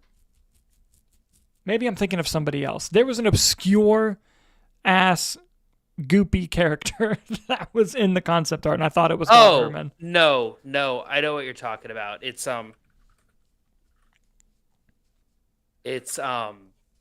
It was Dupe, I think, right? Dupe. It's like a little green. He looks like a little pickle, Yes. like a green blob. Yeah, Yes. that was Dupe. Amazing. No, I wanted. Oh, it was like Dupe with like a Young Avengers thing, maybe, or Yeah. something like Yeah. that. Yeah. hmm No, that's not Glob Herman. Glob But Herman is something I'm else. very interested. You know, I mean, I'm curious to see what route they go with it. When we're going to see it, how big? Like, are we just going to be moving into the X-Men saga, where we're not really going to be getting any character movies that aren't X-Men? I think that'll be interesting to see. I don't think you should get any character movies that are X-Men. I think you should just start with the X-Men. No, but I mean, like post X-Men. Like, I don't want to build up to an X-Men movie, but Yeah, like no, post an X-Men movie, are we going to get like spin-offs essentially? maybe as shows, but I wouldn't see it as like a movie, really. That honestly, that would piss me off. Like if they announced that like So do you think the coming Mutant this fall, Saga? Jean Grey the movie, I'd be like, no, I want an So X-Men do you think movie. the Mutant Saga is just a bunch of like an X-Men movie every other year? Well, we don't know if it's the Mutant Saga. We don't That's know. fair. It probably is. It probably is. I We don't don't see why know. it wouldn't be. But even then, it doesn't have to be an X-Men movie every time. It could be like a story just involving mutants. Like you could do a Miss Marvel story. You could do an Inhuman story and tie that together. You could do anything with Agent Cleary hunting down mutants. I think that would be fun. Yes. An Agent Cleary movie? Is that what I'm hearing? That's what I said. An Agent Cleary special presentation? Absolutely. Oh man. Anyway, guys, what did you think of Jake Schreier's comments about the new X-Men? We're finally going to get to our main topic an hour and 16 minutes into this. Before that, though, I do have a couple more live chats I want to get to. Turniphead says Multiverse of Madness was a fever dream. I can't believe it was real. I love that movie. It's not perfect. It has a lot of problems. I really like that movie, but you're not alone. Most people who see that movie say the same thing that you say, and yeah, I kind of get it. Although, one thing I will defend about it, I won't defend the stuff that's dumb, okay? But the one thing I will defend is the stuff they had to do to make that movie and No Way Home. No Way Home being as good as it is an absolute fucking miracle because of what they had to do. Like, the break that John Watts took off from filmmaking after No Way Home should be the telltale sign. But not only that, Multiverse of Madness and Spider-Man No Way Home scripts had to constantly change in the like in the middle of COVID because they were going to come out before one another. So you had Sony and Marvel having to just constantly switch stuff around. Like originally America Chavez was going to be introduced in No Way Home, and that's how you were going to get Toby and Andrew was through America Chavez, and then her character was going to go on in Multiverse of Madness because Spider-Man was going to come out. No. She was going to be, when Doctor Strange was going to come out first, she was going to be introduced, and then she was going to go in No Way Home and then be responsible. But then Spider-Man was coming out first, and they didn't want to introduce her in Spider-Man. They wanted to introduce her in Doctor Strange, so they had to change both movies like while they're making them, and it's like, Jesus Christ. Look, if you want to have fun knowing how insane making those movies were, look up Elizabeth Olsen just talking about shooting the Illuminati scenes. Like, I know she famously did like the lie detector thing that I think Vanity Fair does. And they asked her about John Krasinski, and she's like, I've never met him. And she was telling the truth just because they shot all their scenes separately. Like, it's absolutely crazy. It's what an answer, though. Crazy. She probably knew it was that and just like, Yeah. I have never met that man. Yeah, it was true. Turniphead says, Dalton, you know you're going to love it. I'm sure you're referring to Doomsday. Listen, I might hate it. I've never, ever lied about stuff like that. And you should have been there when I saw Theatrical Justice League. Just saying. I do not always love these things. She said, how much money is he making? $80 million for both movies, so $40 million a movie, which is absolutely crazy. Says, I'm kidding. And have you seen, this I guess is about Marvel Rivals. Have you seen the Loki summer skin? I have not. So I looked it up, and I don't know if it looks to be just Loki in a robe and a Speedo, and it looks like a scarf that's the alligator Loki. I'm also seeing, and that's it. The robe's open too. It's just jacked Loki in a Speedo. I'm also seeing concept art, and I have no idea if this is real or not, but it looks like there is, in fact, a Summer Punisher skin Oh. that is very similar, except he's wearing a towel around his neck, like kind of draped over the sides, Mhm. and then his Speedo just has a giant Punisher skull on the crotch. Oh my god. And it looks like his gun is a water gun, like a super soaker. That's incredible. That's what we need to see John Bernthal dress up as in Spider-Man 4. Calixtus says sorry to that man. Amazing pool, dude. Amazing pool. That was Kiki Palmer during the lie detector, I'm pretty sure. Sorry to that man. So I just got a text from someone in the chat that just says it's real and it has physics. Oh, good. Yep, there it is. The physics are real there too. It is. It's called the Loki robe of relaxation. Oh, goddamn. And then the thing is just in a Speedo with a lei around his neck. That's lovely. People are going to have an excellent time. Anyway, guys, got to move on to the main topic an hour and 20 minutes into the show. And guys, if you thought that we got heated earlier, just wait till we talk about this. As you can tell from the thumbnail and the title of our video, Amazon is developing, or not developing, I should say, helping fund a platform that allows users to use AI to generate whatever prompts they type in, and it act as a streaming service. Because how many fucking things do we have to see in the year 2025 to know that we're in the worst goddamn timeline possible? And this goes obviously well beyond movies, but now it's reached movies. Movies used to be safe from apocalyptic timelines. Now they're not. This is some PowerPoint stuff we have on it from Variety. Amazon invests in what is being considered the Netflix of AI. Service is called Showrunner, an AI-generated TV show service owned by Fable, which is what Amazon invested in with a strong emphasis on being placed on Showrunner, specifically this service. The service lets you type in a few words to create scenes or entire episodes of a TV show, can be from scratch or based on existing story worlds someone else created. Oh my god! Okay, let's get into this. This existing, whatever. Some people, it's their thing. They like to generate stuff. I hate generative AI, but whatever. It existing is not what I'm the most concerned about, right? Because it's going to happen. Things are going to exist that you're like, I don't think that's great. Whatever. Amazon investing in it. And by the way, the article goes on to say it's not just Amazon. Disney's thinking about investing. Other people are thinking about investing. And they're thinking about letting them use their own IPs in the program, which is the dumbest fucking thing I've ever heard in my life. Why would you let them do that? Why would you let them use your IP, which you're typically incredibly protective of? So protective to where I get copyright striked on the fucking Final Destination trailer, okay? Yet using it for an AI streaming service. Totally fine. Go for it. Have fun. The backing from the studios is what pisses me off here. Why are you backing this? Are you trying to destroy your own business model? Look, I don't think AI presents a real threat to replacing jobs of filmmakers realistically, right? I don't think so. But are you going to have some dumb fucks who jerk off to tech bros who are going to be like, oh, I don't need Netflix. I can just make my own stuff with AI. Like, yeah, you're going to get those dumb schmucks to go do this. And now you have Amazon's money to do it. Why would you give them money? I'm so upset by this. As you can tell. Yeah. And again, it's the funding. It's the funding of it that fucking... Nicholas, your thoughts? Bad.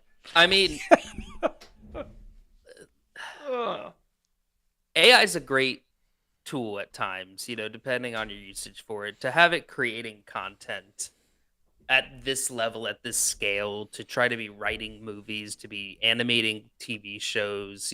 Every video I've seen of like, I made this short film entirely in AI has just been like the biggest piece of dog shit I've ever seen. And Yeah. right. So AI generated stories, right? They lack creativity, they lack nuance, subtext, emotional driven storytelling, which is what makes content great. Now, granted, I'm saying content, art, there's some that, is I can't even think of something off the top of my head that's like shitty, but you can still tell that real people are writing and working on it. Even if you disagree, even if you think it sucks, you can still tell that it was made by somebody.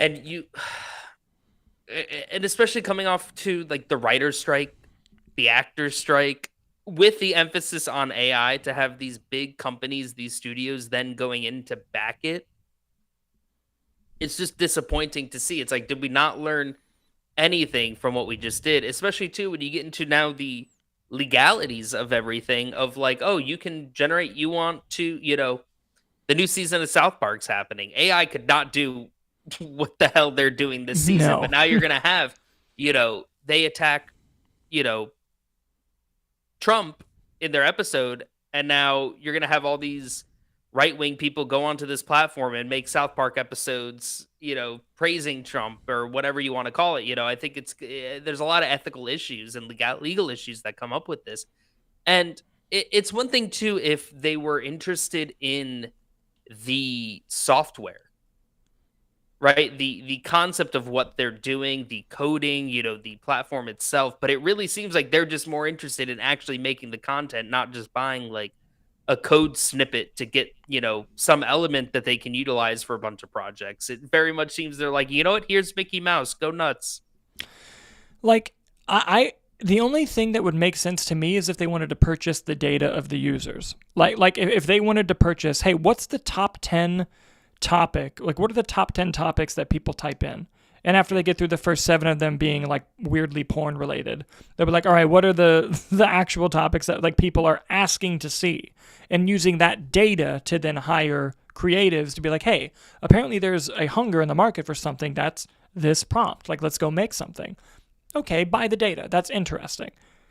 Funding it just to make it happen, like you said, it brings up a lot of legal issues, even though they're going to be allowing them to use the IP. It brings up a lot of ethical issues as well. Because we're also seeing a lot of, I'm not to get fucking preachy here, but we're also getting a lot of different stories of people using AI to do like deep fake porn stuff. We're getting AI, like who's stopping somebody from doing a prompt? No, granted, I haven't read their terms and services. Maybe they have stuff to stop stuff like this. I don't want to, But who's to stop like some kid typing in like make a prompt of me shooting up my classroom and then letting that play out? Like that's a bit much, and you could even say it shooting up my classroom, but Superman is there. Like you could do like crazy stuff like that. And it's like, I don't understand. Again, it's the funding part. It's the funding part that is fucking driving me crazy. Why would you give this thing money?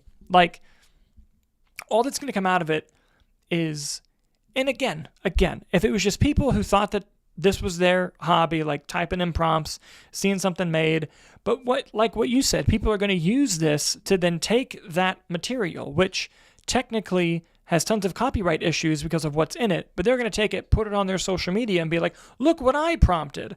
And it could be something, the worst thing you've ever seen. And going to what you said about the AI generated short films and stuff, yes, they're terrible, but not only are they terrible, AI learns every time you use it. So yeah, it's getting better. And it's scary, but it is getting better. But here's the thing.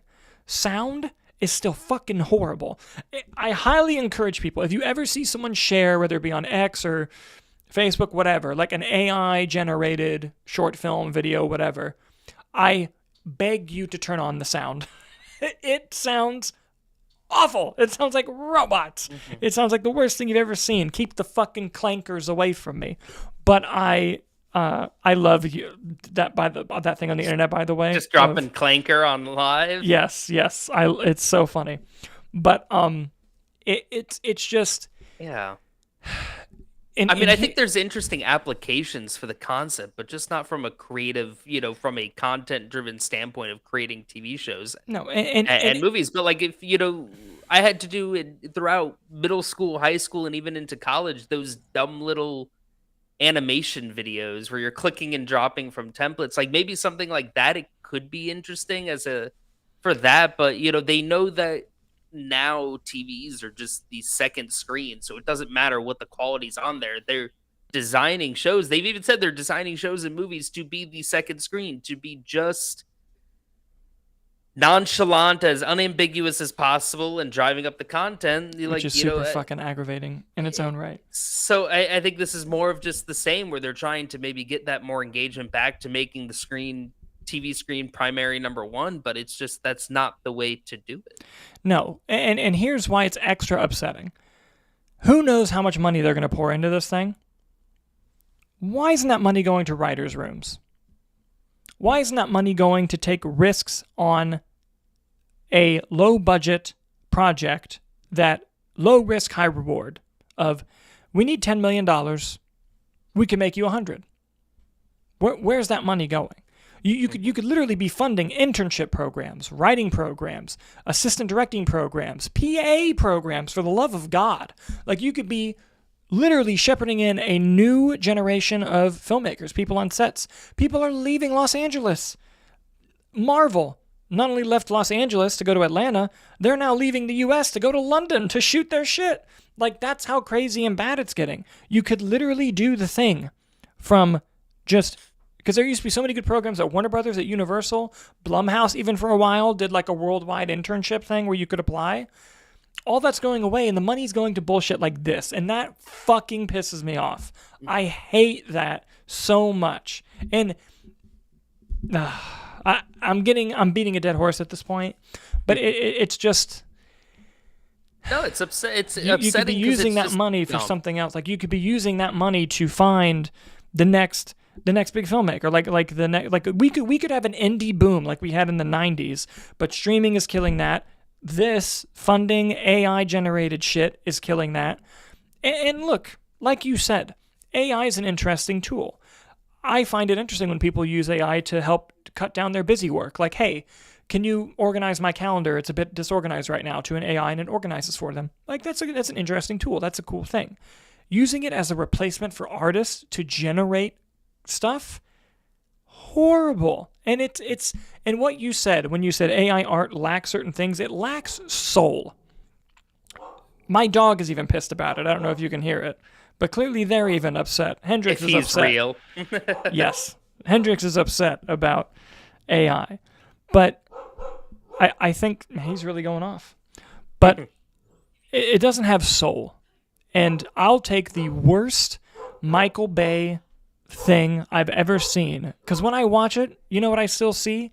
That was Michael fucking Bay that made that. I want to see those weird drone shots. I want to see those explosions. I want to see something that only Michael Bay could do.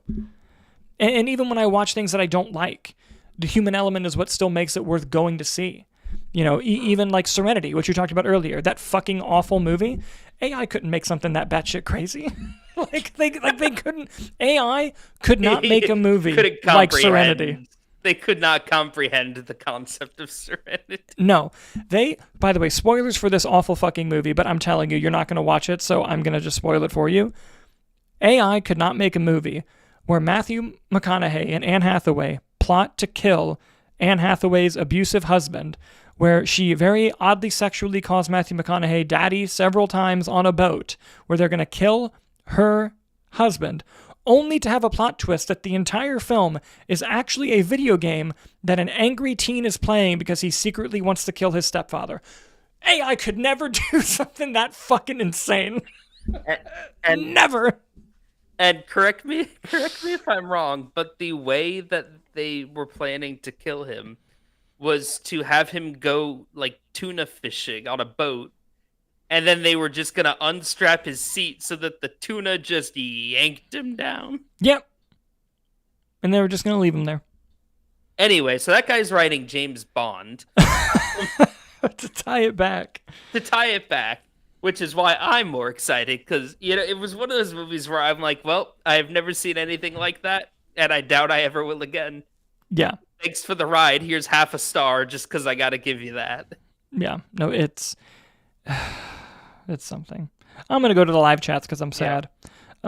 Turnip Head says, I'm about to be a filmmaker. Thanks, Amazon. Coming for your job, Dalton. Yes, absolutely. Turnip Head says, Quiver 2 coming soon. It didn't make nearly enough money to make a Quiver 2, so sorry about that. This comment's great. Turnip Head says, Walt Disney is rolling in his grave. This isn't the world he lobbied and bribed for. These freaking tin skins. Oh, that's another good robot slur. We got clankers and tin skins. Too far, you said? I'm gonna tell that to my Roomba and see what happens. Morgan Bernard says, we learned nothing from Ethan Hunt. Correct. Ethan Hunt was trying to protect us from this. We should learn everything from Ethan Hunt. Yes. The importance of family, Scientology, hanging yourself off a plane, and that AI is bad. He's the only one out there saying it. Yes, and guess what? He can date Ana de Armas. Anyway, Calixer says, Walt Disney isn't rolling in his grave. They reanimated him as a robot. This was his plan all along. No comment. Walt Disney's a clanker?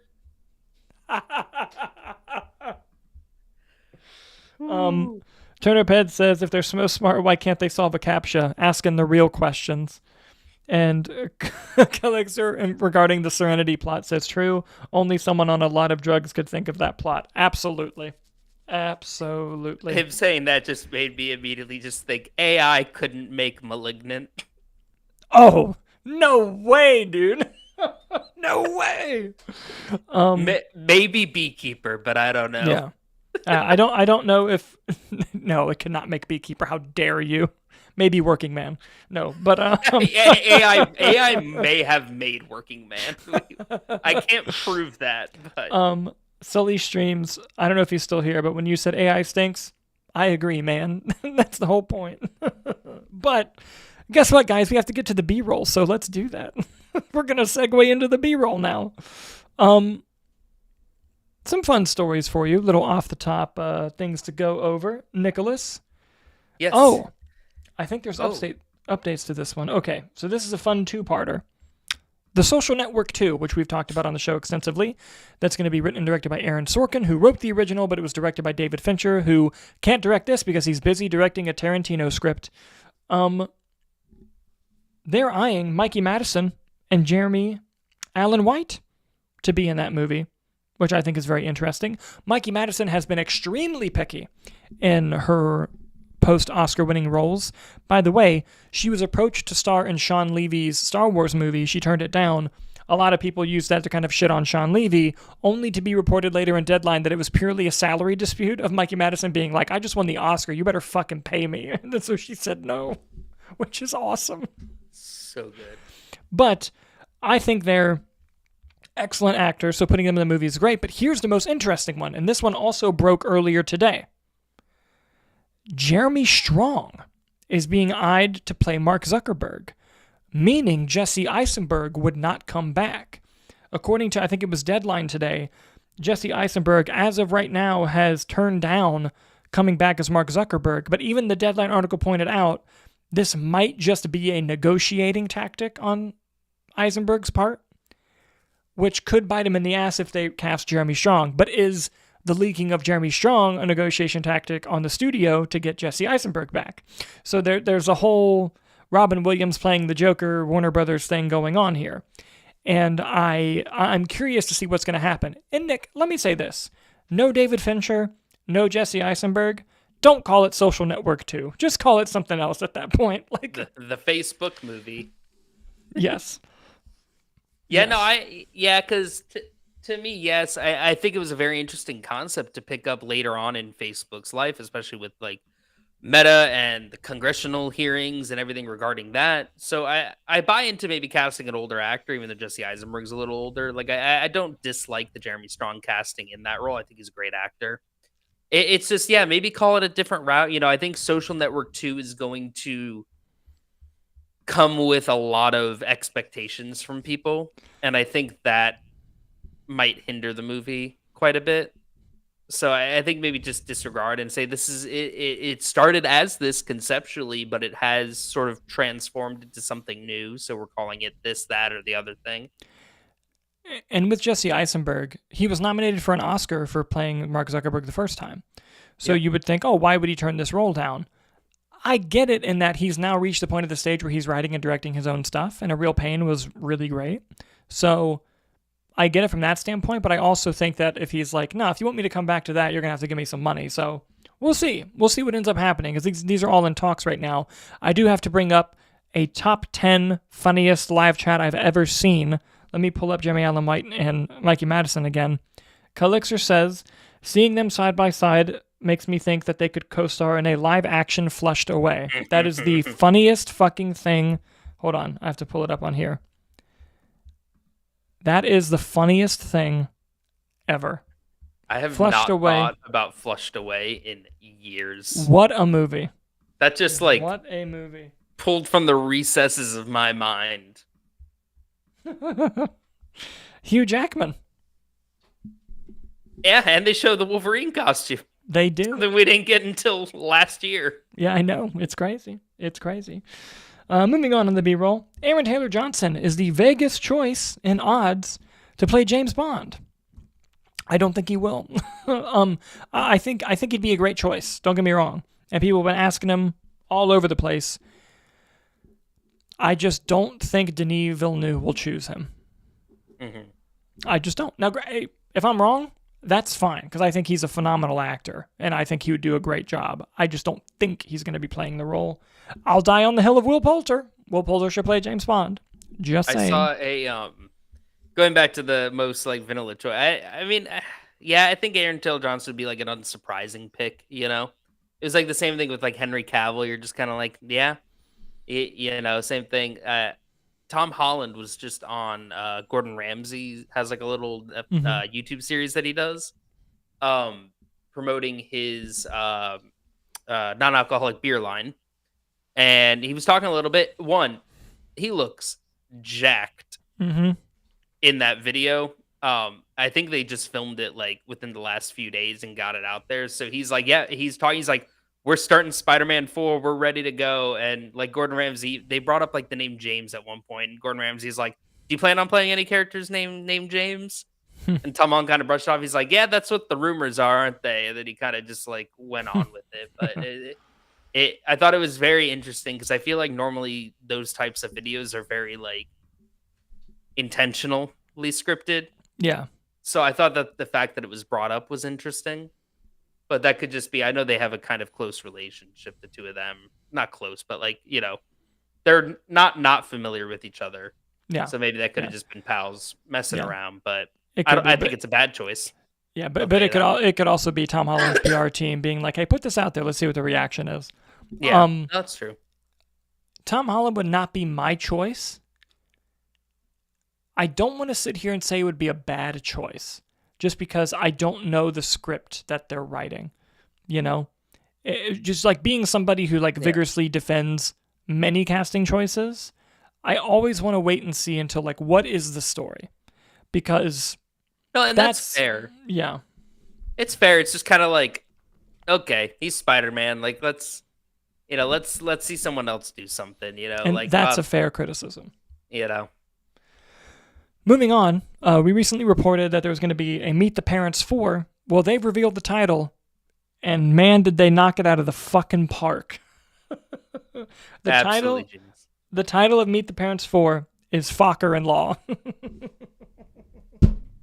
They keep winning every time with these titles. Sold. They're day one.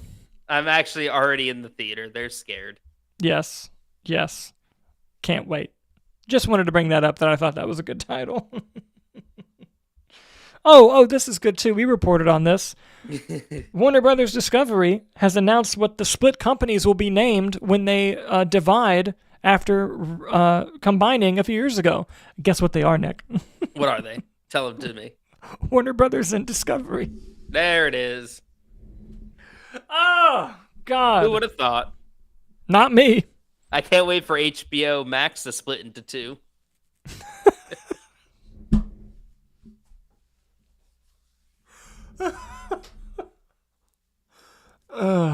What if it's not? Max. What if it's not the split you Cleaner. think, and one of them's HBO Ma and then X? Just X. Oh, I find this very interesting. Hang on here. My Best Friend's Wedding is getting a sequel, which is a very famous rom-com. But Celine Song has been hired to write the script. Good! Because Materialist was fucking awesome, and I don't care what anybody says. That was a great movie, and I think she should keep getting work. Past Lives is also a borderline masterpiece. This is nothing but good news to me. Fuck the haters. I love Celine Song, and Materialist was good. Big Therefore, Celine Song fan here. I would not have given a shit at all about a My Best Friend's Wedding sequel, but now I do because she's writing it. So there you have it. And they knew that, so they got someone. Absolutely. But now you know TikTok's going to be on one when the movie comes out. Fucking A. What's this? Best friend propaganda?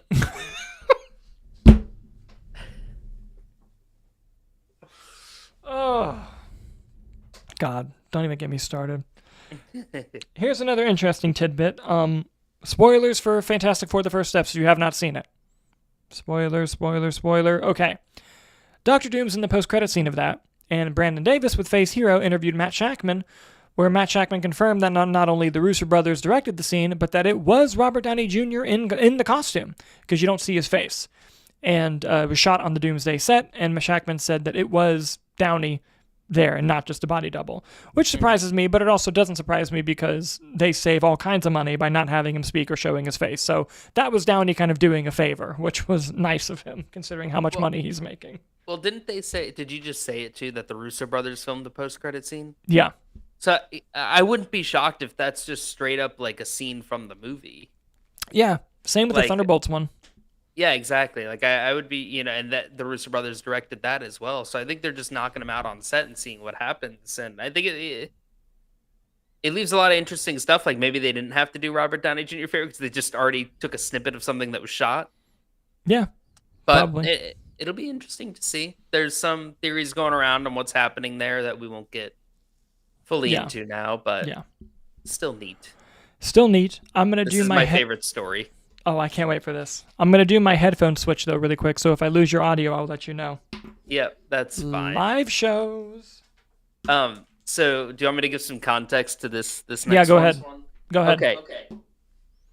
So Spider-Man Brand New Day is currently filming, or it's about to begin filming, and so they have been setting up sets around, I believe, Glasgow is where they're going to be filming it. Yes, Glasgow. Do you still hear me? Am I still going? I can hear you.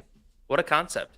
So some set photos started leaking, and there was this wanted poster that was on a building, and someone got a photo of it from very far away and kind of zooming in like, oh, who is on this wanted poster? It was kind of far away. You could kind of make out a face, and people started speculating. They're like, that is Mr. Negative. Oh, that is Smart Hulk we're seeing, and it's Mark Ruffalo's face. And then someone made the joke saying they brought back Joe Russo from Endgame, who was I didn't see that one. That was a fun one. They said they brought back Joe Russo from Endgame.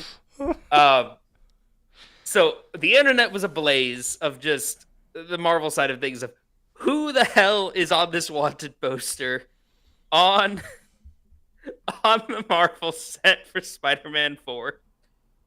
And it turns out, do you have the image?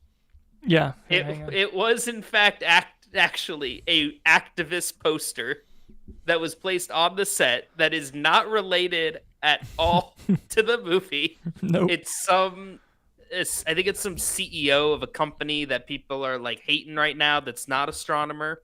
It's a different company.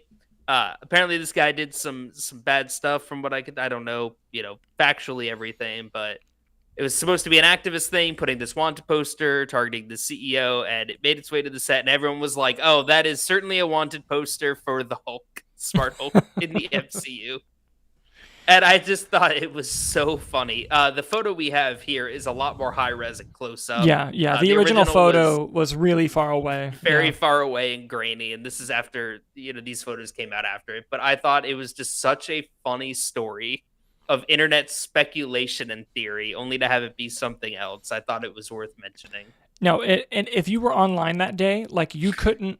If you're on like the algorithm that's like chronically on comic book movie Twitter and X, you could not scroll without seeing this and seeing someone being like, "Who is it? Who is it in Marvel?" Only like 8 hours later, it'd be like, "Oh, it was an activist thing. It was the CEO that someone doesn't like." It was really funny. It was so good.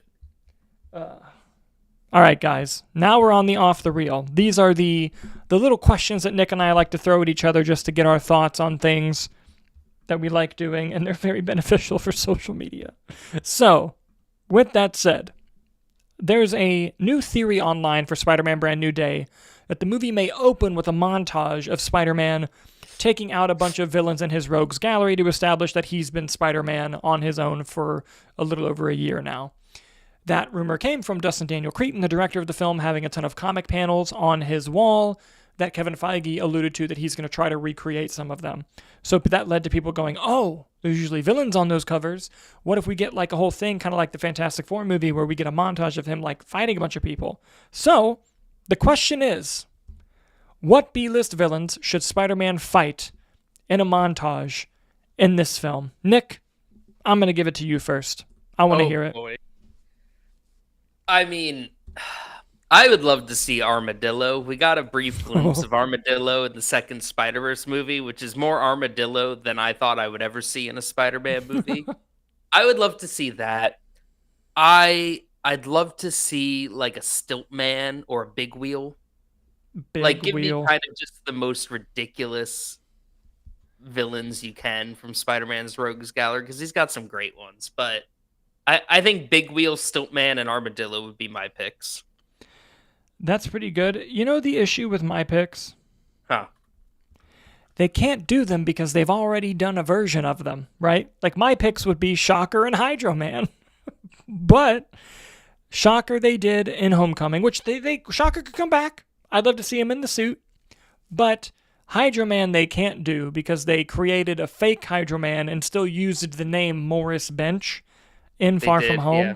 So like, oh, you can't do Hydro Man. That kind of sucks. I'd love to see Michael Mando be Scorpion. At least if you're not going to make him a main villain, give me him in a montage. Give me something. I'd love to see that. I would love to see... Jackal would be fun. Ooh, Jackal, especially because Punisher in it. I believe Jackal and Punisher both appeared in the same Spider-Man comic in Punisher's first appearance.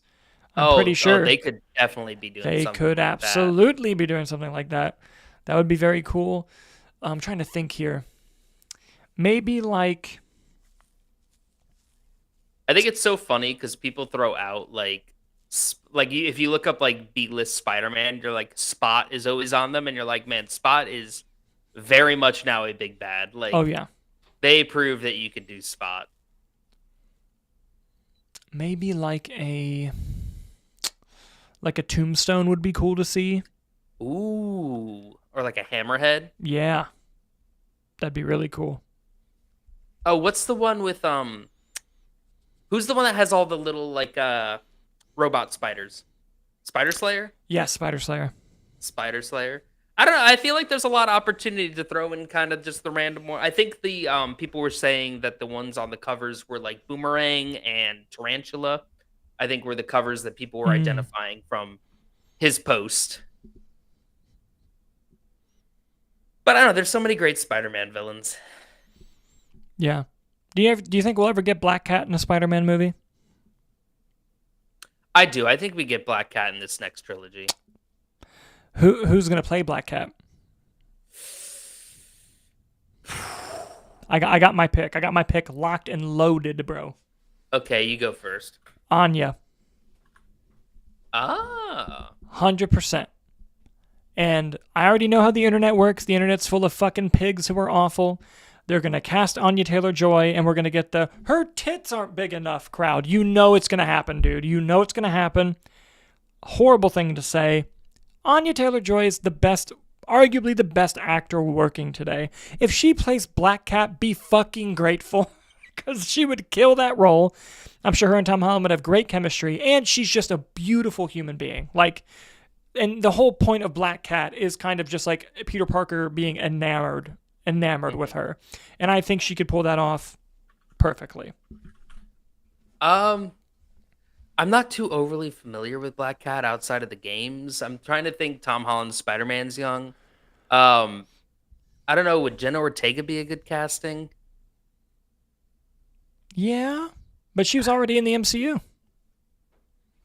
Was she already in the MCU? Oh, I get to flex my fucking oh my god, muscles. No, she was in the okay, but you could hold on. Let the people know, who did Jenna Ortega play? Jenna Ortega played the daughter of the vice president in Iron Man 3. The president in Iron Man 3. Might have been the vice president. Yeah, she was like a child. Would Samara Weaving be a good Black Cat? Bro, you just cooked hard with Samara Weaving, dude. Did we get that? She'd be an amazing Black Cat. I know she has white hair, but I immediately started to try and default to like blonde actresses. That would be awesome. Samara Weaving would be awesome. Oh, what a good choice. That's such a good choice. Honestly, Damn. as long as I get Stiltman or Big Wheel, I'm happy.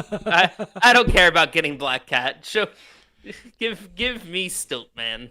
Yes, absolutely.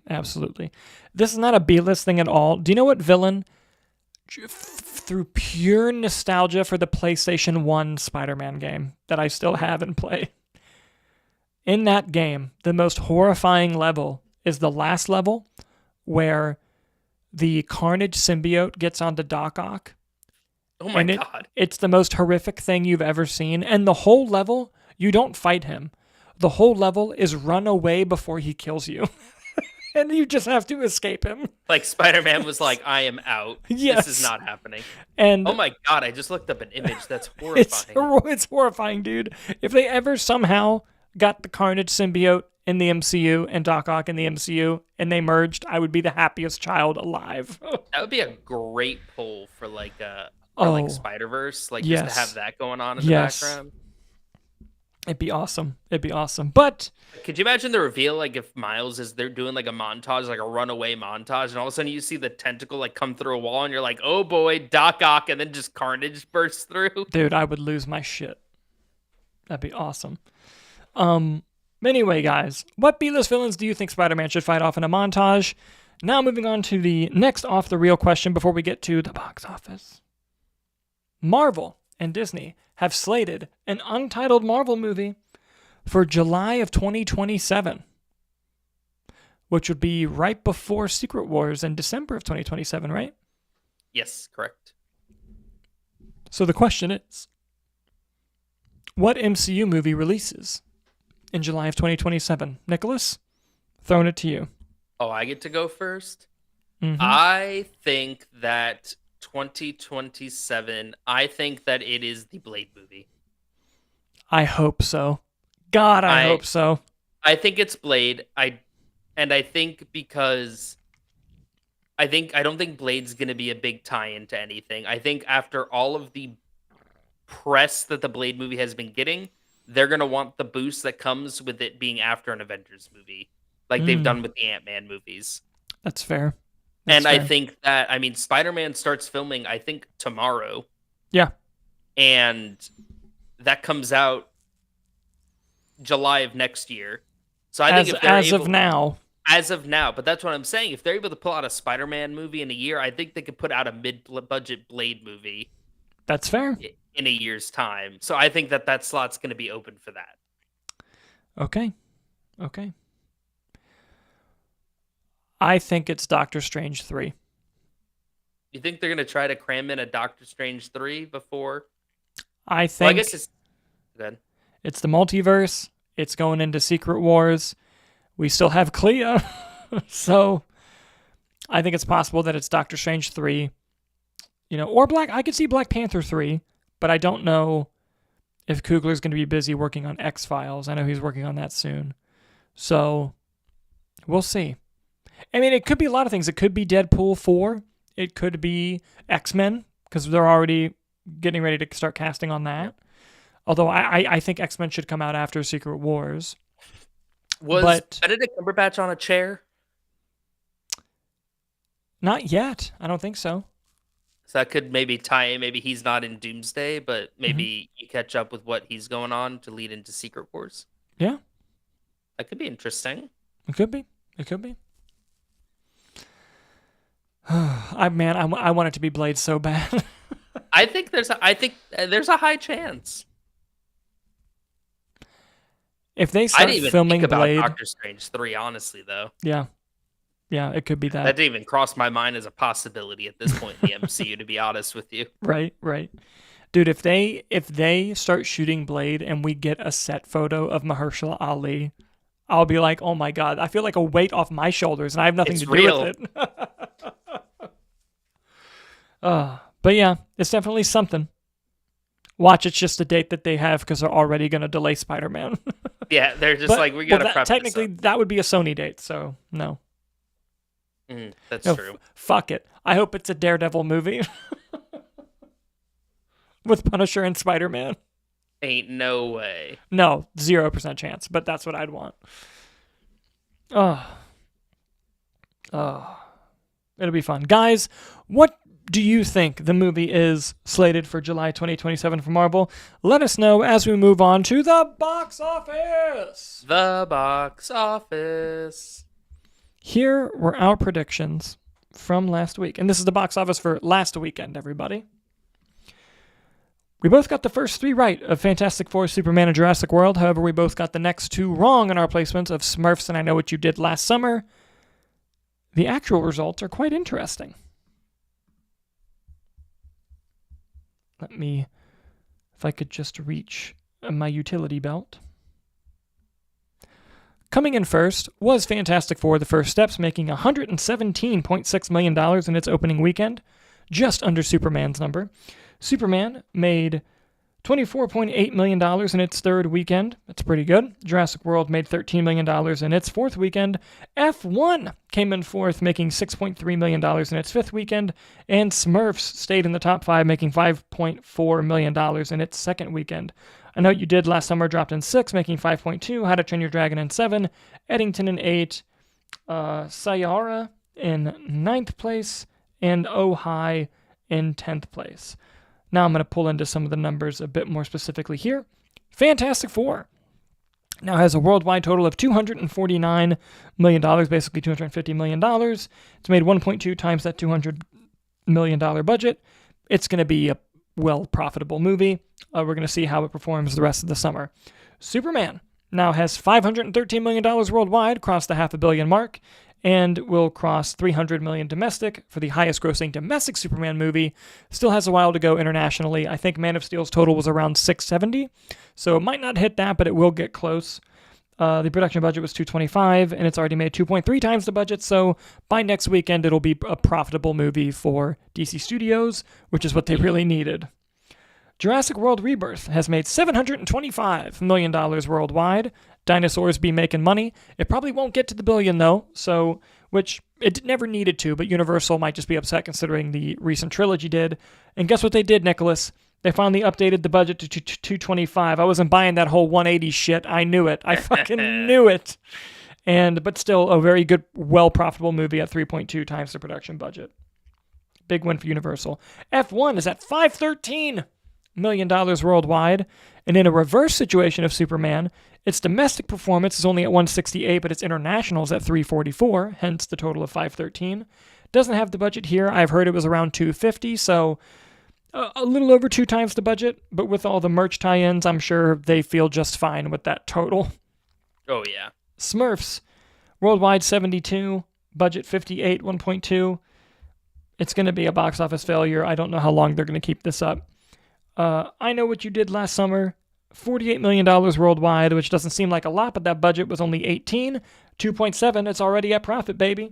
And they barely marketed that bitch, so I think they might have even spent less on the marketing. How to Train Your Dragon live action's at $608 million worldwide. That's nothing to sneeze at, especially for a budget of 100.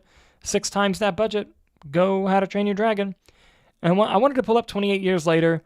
It's just shy of $150 million worldwide, but it had a budget of 60, so it has just hit the 2.5. it's probably just under or just over profitability. I think the studio is hoping for a little bit more, but it's just enough to justify shooting the second movie already, I think. Mm-hmm. So, there it is for the box office, guys. Nicholas, let's do our predictions for next week. And if you're watching, guys... Oh, go ahead. I was going to say, do you think that because of the acclaim that 28 years later has gotten, do you think Bone Temple outperforms it off of hype? No. No? I think there's... The general public doesn't have the hype that the film community has. So you think it underperforms? Yeah. It had a lower cinema score, I think. Oh, interesting. I thought it was fantastic, but them's be the breaks. Them be the breaks. Yes, you go first because there's a lot coming out. What comes out this weekend? So you have Together, you have Naked Gun, and you have Bad Guys 2. That's right. Ooh. Yeah, I know. All right. It's a tough one. Fuck it, we ball. I'm going to go for it. Ready? Yep. Number 1, Fantastic Four. Number 2, Superman. I'm going to go for it. Number 3, The Naked Gun. Number 4, Bad Guys. Number 5, let's do Together. Let's say it gets in the top 5. That might be a bad choice and Jurassic World stays in there, but I'm going to hope that Together can make more than 7, which is, I think, where Jurassic World's going to end up next week. What did F4 make? Fantastic Four? Yeah. 117. So half that is math, like 60. Yeah, just 50, under 60. 50, just under 60. And Superman did 24. 24? So half would be 12? Mm-hmm.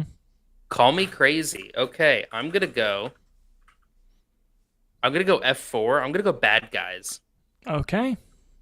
I'm going to go Superman. I'm going to go Naked Gun. Actually, yeah, and then I'll go Together, number 5. I thought about Naked Gun third for a minute there. So I'm looking up how much money the first Bad Guys made. Yeah. 2022, it made $250 million total. Its opening weekend, it made 23. Yeah. I don't think it's hitting F4, but I think you may have hit the right choice. But then Naked Gun over Superman. I don't know if Naked Gun has 12 in it opening weekend. I think it's got 10, and that's why I put it in at third. I'd love to see 20. That'd be awesome. But yeah, I put it in. Oh, you put it in as okay. I see what's happening. Yeah. Mm-hmm. Okay. Those are my predictions. All right. Well, everyone, that'll do it for today's episode of the Movie Nights Roundtable Live. Like we mentioned earlier, watch our short film Quiver on Apple TV or Google TV. Sign up for our affiliate link with NordVPN. Protect your information and watch movies on streaming, pretending you're anywhere in the world. Always a great service. Nicholas, thank you as always for being an amazing co-host. Do you have anything else you want to add? Nope. Excellent. No show tomorrow because it'll be my birthday. We'll be celebrating, but we will be back the next Friday. Guys, as always, thank you so much for watching, and we'll see you on the next one.